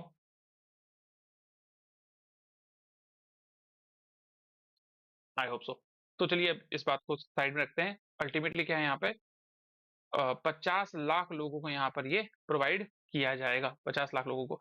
चलिए जरा देख लेते हैं इसमें क्या है भाई, योजना के अंदर क्या सारी बातें करी गई हैं यहाँ पे। तो अल्टीमेटली यहाँ पर बात करोगे तो क्या है भाई, लॉन्च करने की तिथि क्या है, पिछले साल ही लॉन्च कर दी गई थी, अब इसका अमाउंट बढ़ा दिया गया है, 1,000 से करके 2,500 रुपए कर दिया गया है। तो दिसंबर जनवरी में टोटल अमाउंट जो है वो, क्योंकि अगस्त में इलेक्शन लॉन्च किया गया, ठीक है, तो अल्टीमेटली 8वां महीना था, जोड़ लोगे उसमें आगे 5 महीने, तो एक साथ ही 5वें महीने में जो है 1,000 वाला अमाउंट दे दिया गया। अभी यहाँ पर रिवाइज करके दिसंबर में उसको 2,500 रुपए कर दिया गया। क्लियर है? 18 साल से 49 साल की उम्र की महिलाओं को यहाँ पे टारगेट किया गया है, 50 लाख बेनिफिशियरीज हैं और अप्रोक्सीमेटली 9,000 का एस्टिमेटेड यहाँ पर जो है आपको जो है लाना पड़ेगा। तो अब यहाँ पर एक्स्ट्रा, यहाँ पर अगर आप देखोगे तो मैं क्या क्या लेके आया हूँ, यहाँ पे मैं एक्स्ट्रा लेके आया हूँ आपके लिए, कहाँ कहाँ पर कौन सी होती है, जैसे लाडली बहन योजना शुरू की थी मध्य प्रदेश में 2023 में, 1,250 रुपए, 1.5 करोड़ बेनिफिशियरीज हैं। माझी लाडकी बहन महाराष्ट्र में 2024 में, इलेक्शन टाइम पे ये सारी चीजें आ रही हैं, इकोनॉमिकली वीकर गर्ल्स और वुमेन्स के लिए। ऑब्वियस सी बात है, अब इलेक्शन कमीशन कहाँ तक सो रहा है यार, सुप्रीम कोर्ट कहाँ तक सो रहे हैं, अभी पता ही नहीं है अपने को, ठीक है। सोचना चाहिए इसके बारे में कि ये कहाँ पर जाकर रुकेगा, क्योंकि अभी 1,000, फिर इलेक्शन किसी और स्टेट में आए, क्योंकि इसीलिए फिर जो है वन नेशन वन इलेक्शन की बातें चल रही हैं यहाँ पे, समझ में आ रहा नहीं आ रहा है, ठीक है। अब उसमें क्या एक बार में ही यहाँ पे चीजें आ जाएंगी फिर तो, ठीक है, जिसके पास जितना ज्यादा पैसा, वो उतनी बड़ी योजना अनाउंस करेगा कि हम यहाँ पर ये देंगे, हम यहाँ पर वो देंगे, और कहाँ तक जाके रुकेगा, कहाँ पे एंड होगा इसका, ये सोचने वाली बात है। पिस तो मिडिल क्लास रहा है अल्टीमेटली, ठीक है। फिर एक यहाँ पर आएगा मुख्यमंत्री महिला सम्मान योजना, जो कि अभी रिसेंटली अनाउंस किया गया, 2,000 रुपए वुमेन एंटरप्रेन्योर के लिए। मैया सम्मान योजना जो झारखंड में मैंने बताया अभी 2,500 रुपए, ठीक है। सुभद्रा योजना उड़ीसा में, ठीक है, ये सारी बातें, 10,000 रुपए तक का यहाँ पे 20 साल से 60 साल की उम्र में यहाँ पे दिया जाएगा। क्लियर है? लक्ष्मी भंडार आपका वेस्ट बंगाल में, मगलिर उरिमई तमिलनाडु में, ठीक है। तो ये सारे सारे गृहा लक्ष्मी योजना इन दी कर्नाटका। तो जितने भी मोस्ट इंपॉर्टेंट आपको आ सकती है वो एक ही जगह पे यहाँ पर आपको लिख दिया गया है, आप इसको इत्मीनान से जो है पढ़ सकते हैं, इसको स्क्रीनशॉट कर सकते हैं। क्लियर है? बाकी पीडीएफ के लिए नीचे आए जितने भी फ्लैश हुए, यहाँ पर आपके नंबर्स आ रहे हैं, टेलीग्राम चैनल का ग्रुप आ रहा है, आप उसको यहाँ पर ज्वाइन कर सकते हैं। साथ साथ में हमारे करंट अफेयर्स से रिलेटेड डीप इसी तरीके से क्वेश्चन आंसर, जहाँ पर आपको पूरी छूट होती है, गूगल मीट पे, जूम पे या अदर जो भी हमारे प्लेटफॉर्म है, वहां पर आप आके क्या कर सकते हैं, क्वेश्चन आंसर लाइव पूछ सकते हैं। इस तरह के आपके पेड बैच चल रहे हैं, वहां पर आप आ सकते हैं। प्लस यहाँ पर करंट अफेयर के लिए, बैंकिंग अवेयरनेस के लिए, और आप एसएससी से रिलेटेड जितने भी आपके हिस्ट्री, पॉलिटी, ज्योग्राफी, उन कोर्सेज से भी आप जुड़ सकते हैं। उनके लिए आप यहाँ पर फ्लैश हो रहे जो भी नंबर है उस पे आप जो है क्वेरी कर सकते हैं या टेलीग्राम ग्रुप पे जुड़ सकते हैं। सो प्लीज इस तरह की नॉलेज जो कि बहुत डीप रिसर्च के साथ में आती है आपके सामने, उसको आप अप्रिशिएट करिए। इन केस अगर आपको बहुत अच्छा लग रहा है, आपको बेटर नॉलेज मिल रही है, समझ में आ रहा है, ठीक है, तो उसको वीडियो को लाइक करिएगा, चैनल को सब्सक्राइब करिएगा। चलिए कमेंट बॉक्स में रिप्लाई जरूर करिएगा। अगले क्वेश्चन पे आते हैं हम लोग।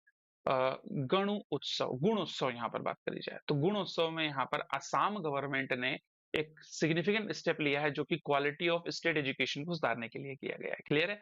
जहां पर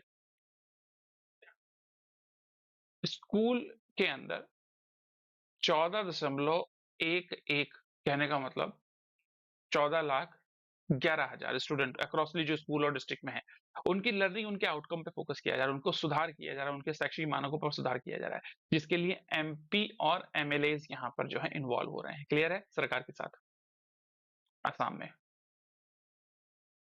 क्लियर है? Gunotsav 2025 ensuring the quality education 14.11 lakh student 16 यहाँ पर स्कूल्स में इतने सारे फेजेस में काम किया जा रहा है। I hope this must be clear. तो कौन है सीएम भाई और गवर्नर कौन है असम के, कमेंट बॉक्स में रिप्लाई करिएगा। चलिए, वेटेज स्कूल आउटकम 90% रखा है, स्कूल आओगे 90% यहाँ पे दिया जाएगा। को स्कूलिंग एक्टिविटीज में 5% वेटेज है, कम्युनिटी पार्टिसिपेट में 5% वेटिंग है यहाँ पे।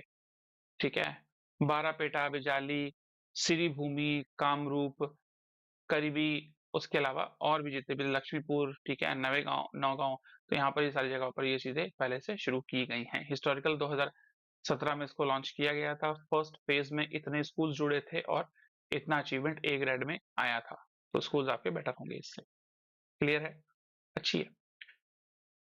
यूएसए एंड इंडिया रिसेंटली यहाँ पर क्या डेवलप कर रहा है भाई? इंडिया एंड यूएसए आपस में मिलके, बहुत इंपॉर्टेंट बात है यहाँ पे, क्या इंडिया एंड यूएसए सिग्निफिकेंटली को प्रोड्यूस कर रहे हैं यहाँ पर undersea domain awareness. What is this undersea domain awareness? क्या होता है?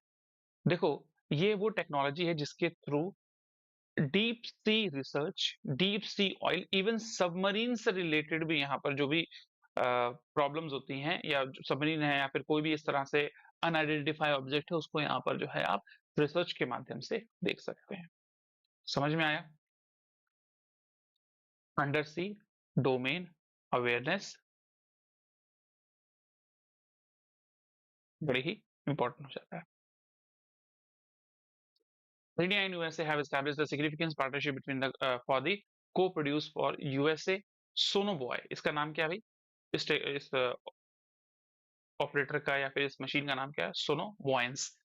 सोनोबॉयंस की यहाँ पर बात कर ली जाए तो ये डेवलप स्पेस सेंसस के लिए, अंडर वाटर सेंसस के लिए यहाँ पर उपलब्ध किया है। इंडियन मैरीटाइम डोमेन के अंदर, मतलब समुद्र सीमा के अंदर ये क्रूशियल टेक्नोलॉजी होने वाली है, क्योंकि 80% यहाँ पर जो रिसोर्सेज, नेचुरल रिसोर्सेज, चाहे ऑयल की बात कर लो, मिनरल्स की बात कर लो, ये और वैसे समुद्र में भी है अभी भी। चैलेंज ये है कि बहुत कॉस्टली है टेक्नोलॉजी, इंडिजिनियसली इसको डेवलप करना उतना अभी प्रिसाइजेस नहीं है इंडिया के पास में, उतना प्रिसिशन नहीं है इंडिया के पास में, उतनी स्किल नहीं है इंडिया के पास में, इसीलिए यूएस के साथ में मिलकर इसको डेवलप किया जा रहा है। I hope this is clear. Anti submarine warfare में भी ये काम आने वाला है, ओशन के अंदर की सारी गतिविधियों को यहाँ पर ये बताएगा। क्लियर है?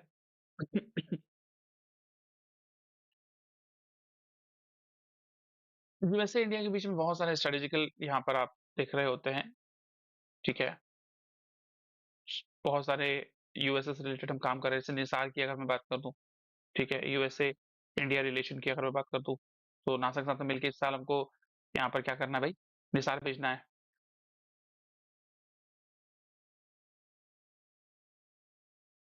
समझ में आया? चलिए, तो अंडर सी डोमेन अवेयरनेस। क्लियर है? लॉन्चिंग डेट 6 जनवरी रही है इसकी। अल्ट्रा मैरिटाइम यूएसए की तरफ से और इंडिया की तरफ से भारत डायनेमिक्स। क्लियर है? अंडर सी अवेयरनेस कहां पर? विशाखापट्टनम में इसको डेवलप किया जा रहा है। हाइड्रोप्रोन इक्विप्ड सबमरीन्स को डिटेक्ट करने में यहाँ पर काम आएगा। अल्टीमेटली इस तरह से आपको टेक्नोलॉजी देखने को मिलेगी। क्लियर है?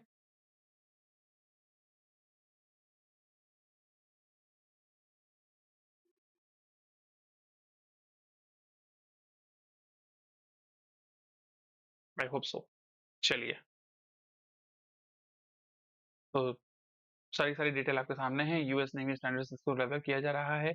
इंटरऑपरेबिलिटी है यूएस नेवी इंडियन नेवी के बीच में। यहाँ पर आने वाले allied aircraft P8 MH-60R MQ-9BC Guardian. Clear है? Make in India techno campaign के थ्रू इसको यहाँ पर डेवलप किया जा रहा है। और डेफिनेशन यहाँ पर आपके सामने है कि भैया सिक्योरिटी थ्रेट्स को और एनवायरमेंटल चैलेंज को यहाँ पर हम जो है मॉनिटर कर सकते हैं इसके थ्रू, एंड मैरीटाइम सिक्योरिटी को एनरिच कर सकते हैं, इकोनॉमिक ग्रोथ को भी यहाँ पर बढ़ा सकते हैं, ट्रेड रूट और फोस्टर कर सकते हैं रीजनल स्टेबिलिटी को। चैलेंजेस क्या है? ऑब्वियसली बात है कि डिपेंडेंसी है चाइना के ऊपर फॉरेन टेक्नोलॉजी के ऊपर, हम इसको कहीं ना कहीं इंडिया में डेवलप कर सकते हैं, लेकिन ये बड़ा इंपॉर्टेंट है हमारी जियो पॉलिटिक्स और IOR इंडियन ओशन रीजन के लिए। जब हम यूएसए से रिलेशंस की बात कर रहे होते हैं तो ऑब्वियसली बात है यूएसए के साथ में हमारे बहुत सारे टाई अप हैं। यूएसए की बात कर लिए, इंडिया का सबसे बड़ा ट्रेडिंग पार्टनर है, ठीक है। अप्रोक्सीमेटली अगर हम यहाँ पर बात करें तो millions, hundreds of million, 120 millions का हम लोग यहाँ पर क्या करते हैं, ट्रेड कर रहे होते हैं। एक्सपोर्ट की बात कर लो तो ईयर ऑन ईयर 2% से हमारा जो है ट्रेड, 1% से 2% से हमारा हर साल बढ़ ही रहा होता है। क्लियर है। इंटरनेशनली अगर बात करी जाए तो यूनाइटेड नेशंस के इंडिया और यूएसए दोनों ही यहाँ पर पार्ट हैं, G20 के पार्ट हैं, और एशियान में भी यूएसए होता है, इंडिया भी एज अ ऑब्जर्विंग स्टेट के रूप में आपको, उसके अलावा IMF है, वर्ल्ड बैंक है, इन सब में आपको देखने को दोनों ही पार्टिसिपेट देखने को मिलते हैं। उसके अलावा इंडो पैसिफिक इकोनॉमिक फ्रेमवर्क में यहाँ पर काम कर रहा है। अभी रिसेंटली मैंने आपको किसके बारे में, IMEC के बारे में बताया था, India middle east Europe corridor, economic corridor, ठीक है। उसके अलावा एक और बताता हूँ मैं, ठीक है। 2016 में एक हम लोगों ने यहाँ डिफेंस कॉपरेशन साइन किया था, लेमुआ, ठीक है। लेमुआ होता है logistic exchange memorandum of agreement, ठीक है। 2000 मुझे ध्यान आ रहा है 19 के क्वेश्चंस में ये आपका था, ठीक है। 2018 में हम लोगों ने इसमें साइन किया था कॉम कासा, ठीक है, जिसको था communication capabilities and security agreement, communication capability security agreement. 2020 में हम लोगों ने बैका साइन किया था, ठीक है, बेसिक एक्सचेंज कोऑपरेशन एग्रीमेंट जियो स्पेशल कोऑपरेशन के अंदर, ठीक है। अगर फिर यूएसए से बात करें तो अभी हमने मरीन टेक्नोलॉजी में यहाँ पर, ठीक है, सोनो बॉयंस में काम कर रहे हैं अपन, ठीक है ना। उसके अलावा अभी मैंने बताया आपको कि अंडर सी डोमेन अवेयरनेस में काम कर रहे हैं। उसके अलावा स्पेस में अगर मैं बात करता हूँ, स्पेस में अभी मैं आपको बोल के आया था निसार मिशन, ठीक है। NASA ISRO synthetic aperture radar, NASA ISRO synthetic aperture radar, NASA ISRO synthetic aperture radar, ठीक है। उसके अलावा आर्टेमिस मिशन है एक, आर्टेमिस, ठीक है, जो मून तक जाने के लिए है, मून पे कॉलोनी बसाने के लिए अमेरिका का, यूएसए का। उसमें भी, उस अकॉर्ड में भी इंडिया सिग्नेटरी ने साइन किया है यहाँ पे, ठीक है। तो इस तरीके से हम लोगों ने यहाँ पर डीप लेवल पे बात कर ली। तो यहाँ पर ये आपके सामने है कि भाई बॉयंसी ड्रॉप किया जाता है, ड्रॉप करने पैराशूट से ये नीचे उतरता है, उसके बाद में यहाँ पर आप देखोगे तो ये जैसे ही ऊपर है तो इसका केबल जो है नीचे जाके इस तरीके से एक हाइड्रोफोन एरे छोड़ता है और फ्रीक्वेंसी सेपरेट करता है, इससे सिग्नल टकरा के वापस आते हैं। अल्टीमेटली सोनार जो, ठीक है, टेक्नोलॉजी है, उसके थ्रू यहाँ पर आपको देखने को मिलती है। Sound and navigation and ranging, sound navigation and ranging, sound navigation and ranging technology का नाम आपको देखने को मिलेगा। क्लियर है? I hope this must be clear, ठीक है। क्वेश्चन नंबर 9 में बात कर लेते हैं आईआईटी मद्रास, मोस्ट मैं आईआईटी के बारे में भी कवर कर दूंगा अभी। तो आईआईटी की अगर बात करी जाए तो आईआईटी मद्रास के ने थेयूर तमिलनाडु में सक्सेसफुली कमीशन किया है एशिया का लार्जेस्ट स्वॉलो वेव बेसिन, उथले लहर वाला बेसिन तैयार किया है। इसका क्यों किया? आने वाले भविष्य में बहुत सारे चैलेंजेस हैं मरीन साइंस को पढ़ने में, कोस्टल इंजीनियरिंग को पढ़ने में, पोर्ट को समझने में, वाटर को, इसकी जो इंजीनियरिंग होती है उसको समझने में, यहाँ पर इसलिए यहाँ पे ये फैसिलिटी को डेवलप किया आईआईटी मद्रास ने। क्लियर है? कहाँ पर? थेयूर में। ये सारी सिटीज, सारे शहर तमिलनाडु में ही है, चाहे सेलम की बात कर लो, मदुरई की बात कर लो, वेल्लूर की बात कर लो, चेन्नई की बात कर लो। चलिए, तो ये सारी बातें आपके सामने देख सकते हैं आप लोग। Asia largest shallow wave basin, Discovery Campus station, फिर यहाँ पर इसको national technology centre for port and wave and coastals ने इसको डेवलप किया है, इंडिजिनियसली डेवलप किया गया मेक इन इंडिया से। मल्टी डायरेक्शनल कैपेसिटी और अलग अलग तरीके से वेव करंट को यहाँ पर इंटरसेप्ट करना, देखना, समझना, उसके साइंस क्या, उसके पीछे की चीजें क्या, उसको यहाँ पर समझना। क्लियर है? इस तरीके से ये फैसिलिटी आपको दिखाई दे रही होगी। I hope this must be clear. IIT Madras launched the Asia's largest shallow wave basin. Clear है? I hope so. ये है तमिलनाडु का मैप। क्लियर? तो ये सारी टेक्नोलॉजी हमारी कंप्लीट हो गई। आप इसको इत्मीनान से यहाँ पर जो है सीन कर सकते हैं, देख सकते हैं यहाँ पे। क्लियर? नेक्स्ट यहाँ पर IITs की बात कर लेते हैं अपन। IITs की बात करूँ तो इसको शुरू किया गया यहाँ पे अल्टीमेटली 1950 में, 74 ईयर्स पहले। मिनिस्ट्री ऑफ एजुकेशन के अंदर आता है। यहाँ पे अगर बात करोगे 23 सिटीज में करंट टाइम आपको देखने को मिलेगा। तो वैसे अगर बात करोगे IIT BHU, IIT Kanpur, IIT Roorkee, IIT मंडी, रोपड़, जम्मू। जम्मू में तो आपका हैकाथॉन हुआ था अभी रिसेंटली दिसंबर में। ठीक है, कमेंट बॉक्स में रिप्लाई करना कौन सा था। IIT Delhi, IIT Jodhpur, IIT Gandhinagar, Indore, IIT Mumbai, IIT Hyderabad, IIT Goa develop किया जा रहा, IIT तिरुपति मद्रास, ठीक है, पलक्कड़, भुवनेश्वर, खड़गपुर, धनबाद, पटना, भिलाई, गुवाहाटी। ये सारी सारी IIT आपको देखने को मिलेगी। क्लियर है? बोलो है ना? आई होप ये सारी चीजें आपको समझ में आ गई। क्वेश्चन नंबर 10 में आप बात कर लेते हैं। रिसेंटली यहाँ पर रीशफल किया है क्योंकि एक फरवरी को 1 फरवरी को पहले क्या होता था, समझो मेरी बात। 2017 से पहले कुछ 17 के बारे में यहाँ पर थोड़ी बातें कर लेते हैं। ठीक है, 2017 अपने आप में थोड़ा यूनिक ईयर था कि कुछ सारे चेंजेस किए गए थे। पहले तो यहाँ पे जो बजट की डेट थी ना, वो शिफ्ट कर दी गई थी, पहले ला दी गई थी। पहले बजट जो होता था ना, वो last day of February launch होता था। ठीक है, इसको क्या किया गया, फर्स्ट वर्किंग डे। अब वर्किंग डे क्यों बोला गया, अब मान लो संडे पड़ गया, ठीक है, उस दिन नहीं होगा। क्लियर है? तो फर्स्ट वर्किंग डे, इसीलिए 1 फरवरी को आप जनरली यहाँ पर बजट आते हुए देखते हो। उसके अलावा अगर मैं बात करूं और क्या क्या हुआ था 2017 में, ऑब्वियसली बात है सर, GST लागू हुआ था, GST इंट्रोड्यूस हुआ था 2017 में। भारतीय महिला बैंक प्लस 5 एसोसिएट बैंक को क्या कर दिया गया था, मर्ज कर दिया गया था SBI के साथ में। उसके अलावा 2017 में ही यहाँ पे रेलवे बजट को मर्ज कर दिया गया था यूनियन बजट में। तो ये इंपॉर्टेंट चीजें आपको मैंने बता दी यहाँ पे। तो अब यहाँ पर क्या है चीजें समझते हैं जरा थोड़ा सा। रिसेंटली मिनिस्ट्री ऑफ फाइनेंस ने यहाँ पर क्या किया है, कुछ बजट में चेंजेस किए हैं। बजट आने से पहले ही कुछ अपॉइंटमेंट में रीशफल किया है by the committee of cabinet के द्वारा। तुहीन कांता नए रेवेन्यू सेक्रेटरी बनाए गए हैं। इसके पहले अरुणीश चावला हुआ करते थे, इनकी जगह पर ये प्लेस किसको दे दिया गया है, तुहीन कांता को दे दिया गया है। क्लियर है? तो ये क्या बनाए गए हैं, ये क्या बनाए गए हैं, ये दीपम के नए सेक्रेटरी बनाए गए हैं। क्लियर है?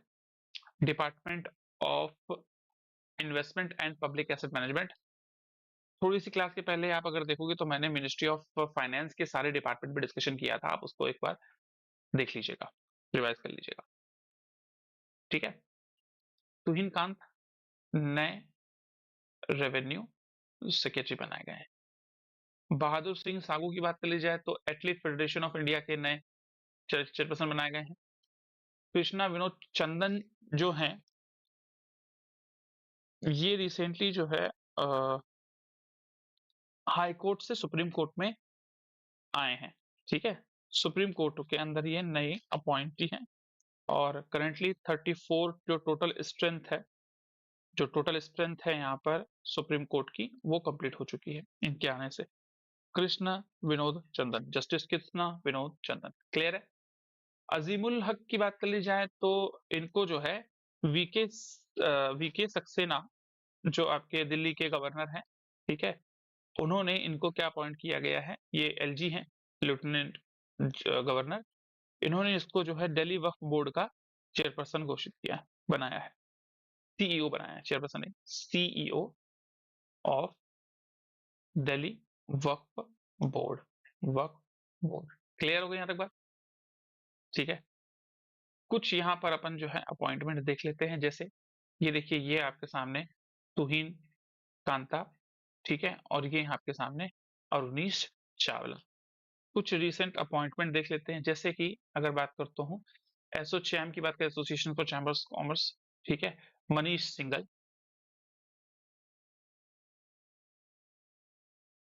क्लियर। उसके अलावा यहाँ पर बात करता हूँ तो डीजीसीए, ठीक है, director general of civil aviation, यहाँ पर बात कर ली जाए तो फैज अहमद किदवई यहाँ पर बनाया गया है। कौन बनाया गया है? फैज अहमद किदवई। क्लियर। उसके अलावा आपको ध्यान होगा, मैं पिछले कुछ क्लासेस में पढ़ा चुका हूँ, यूआईडीएआई की बात कर लेते हैं अपन, ठीक है, आधार जो जिसको देखता होता है, ठीक है, ministry of electronics and IT के अंदर है, इंफॉर्मेशन टेक्नोलॉजी के अंदर आपको होता है। नीलकांत मिश्रा, ठीक है, पहले थे, सॉरी, भूवेश कुमार, भूवेश कुमार, भूवेश कुमार, ठीक है। उसके अलावा यहाँ पर बात करी जाए तो आधार 2009 में लॉन्च किया गया था। एनएचआरसी रिसेंटली अपॉइंटमेंट यहाँ पर भी आपको देखने को मिलती है, एनएचआरसी, ठीक है। तो यहाँ पर कौन बनाए गए हैं अगर बात करोगे तो मिनिस्ट्री ऑफ होम अफेयर्स के अंदर आता है, 1993 में बनाया गया था इसको, और इसका काम होता है ह्यूमन राइट्स को प्रोटेक्ट करना। दिल्ली में हेडक्वार्टर है इसका, अमित शाह इसके करंट आपको जो है मिनिस्ट्री ऑफ होम अफेयर्स के अंदर देखने को मिलते हैं। Justice V Rama Subramaniam, justice V Rama Subramanian, ठीक है, लिख लिख के बता रहा हूँ सारी चीजें, टेंशन ना लो, ठीक है। उसके अलावा बात की जाए सीआरपीएफ की बात कर ली जाए, ठीक है, सेंट्रल रिजर्व पुलिस फोर्स, जो कि मिनिस्ट्री ऑफ होम अफेयर्स के अंदर आती है, ठीक है। विपुल कुमार थे रिसेंटली अपॉइंटमेंट, लेकिन अभी यहाँ पर ज्ञानेंद्र प्रताप सिंह बना दिए गए हैं। क्या बना दिए गए हैं? ज्ञानेंद्र प्रताप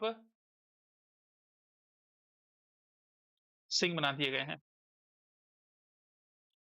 क्लियर है यहाँ तक? रेवेन्यू सेक्रेटरी मैंने अभी आपको बताया यहाँ पर, जो कि दीपक में शिफ्ट कर दिए गए हैं, अनुनीश चावला। दिल्ली वक्फ बोर्ड के बारे में मैंने आपको बता दिया अभी। इसरो, यस, इसरो, इसरो चीफ की यहाँ पर बात करता हूँ मैं, तो आपके सामने कौन देखने को मिलेगी यहाँ पे?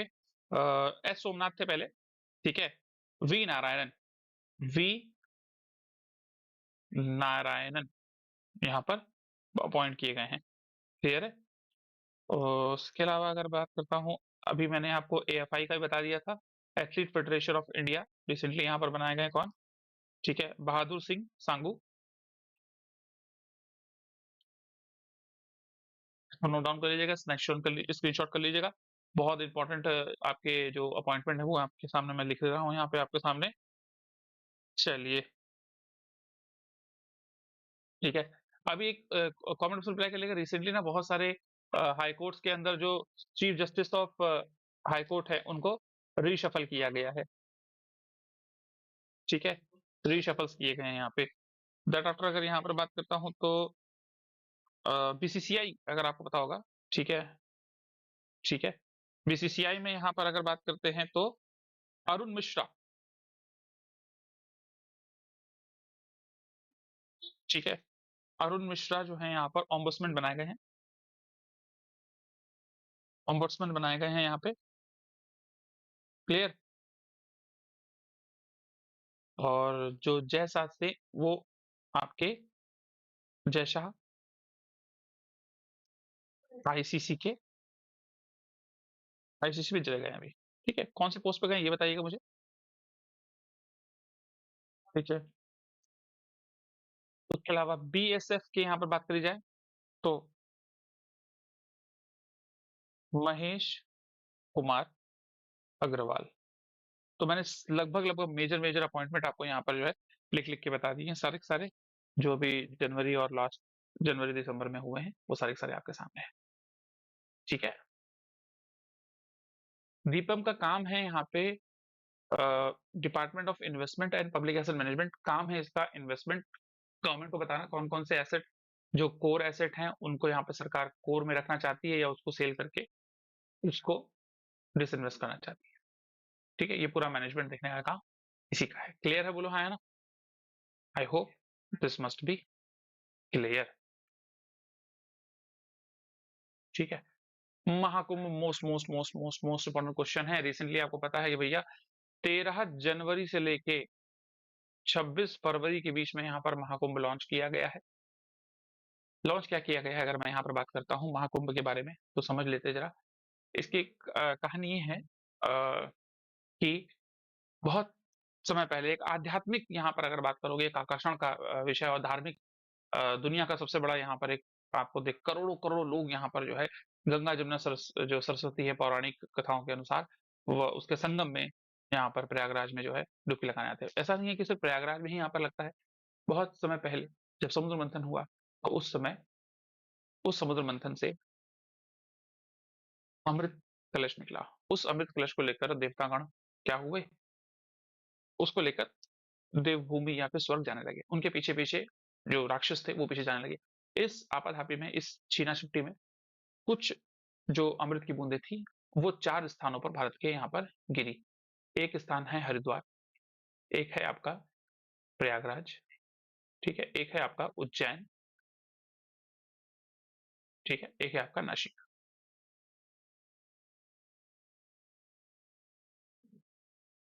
तो ये 4 जगह हैं जहाँ पर आपका गंगा रिवर के किनारे हरिद्वार और प्रयागराज, ठीक है?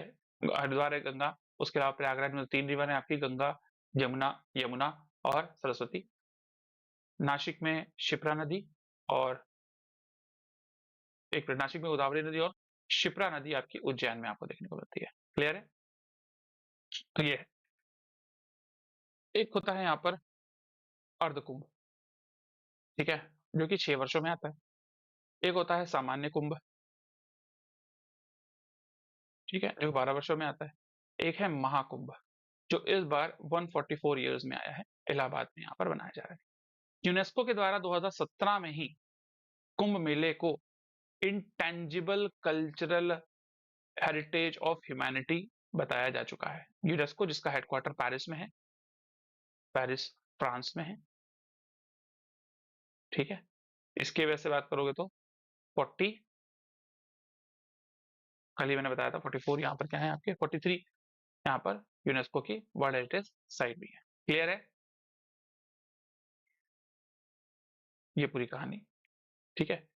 अप्रॉक्सिमेटली ऐसा ऐसा कहा जा रहा है कि 40 से 45 करोड़ लोग मतलब एक-एक दिन जो यहाँ पर इम्पोर्टेंट डेज़ हैं, जैसे यहाँ पर साई स्नान अगर मल्टीपल डेज़ पे आपको अगर बात करें, महाशिवरात्रि बात करी जाए, मौनी अमावस्या बात करी जाए, तो इस समय 2-2 करोड़ लोग आएँगे और ये बहुत बड़ी गैदरिंग है, इसको मैनेज करना बहुत बड़ी बात है ये। समझ में आ रहा है ना? ठीक है? 50,000 से हॉस्पिटल्स बनाए गए हैं, 1 लाख पर्सनल एक्सीडेंट क कवर यहाँ पर दिया जाएगा, इंश्योरेंस यहाँ पर कवर किया गया है और यहाँ पर 2300 सीसीटीवी कैमरा लगाए गए जिसको एआई से एफिलिएट किया गया अगर आप बात करोगे तो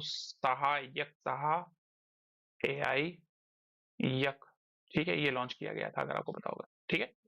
चलिए ये सारी बातें तो ये कुंभ से रिलेटेड अगर बात करी जाए, रिसेंटली ऐसा डेटा आया कि भैया 10 करोड़ लोगों ने यहाँ पर जो है डुबकी अल्टीमेटली लगा ली है, ठीक है? तो यहाँ पर कुंभ के बारे में थोड़ी-सी जानकारियाँ यहाँ पर अपन देख लेते हैं। कुंभ मेला 14 तारीख महासंक्रांति, 29 तारीख मौनी अमावस्या, 3 फरवरी बसंत पंचमी, 26 फरवरी महाशिवरात्रि। ये स्पेशल डेज़ हैं।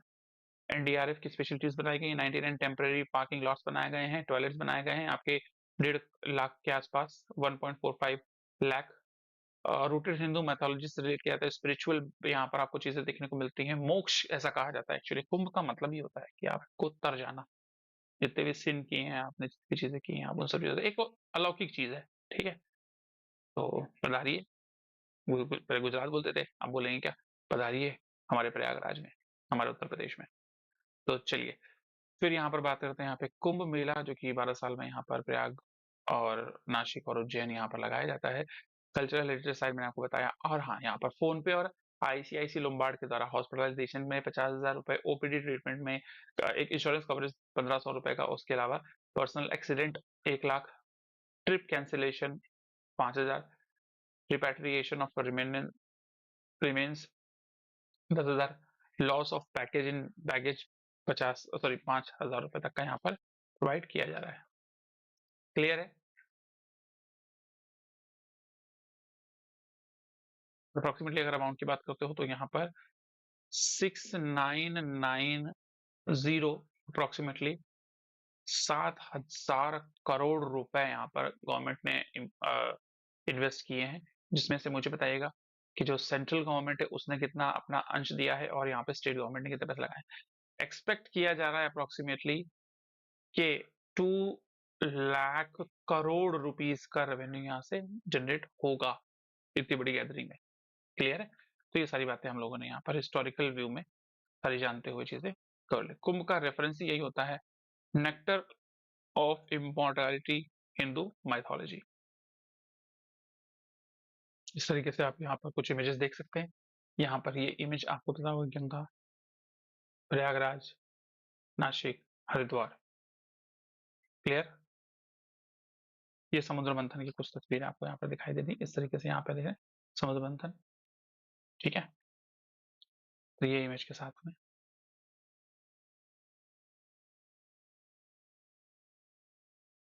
ठीक है।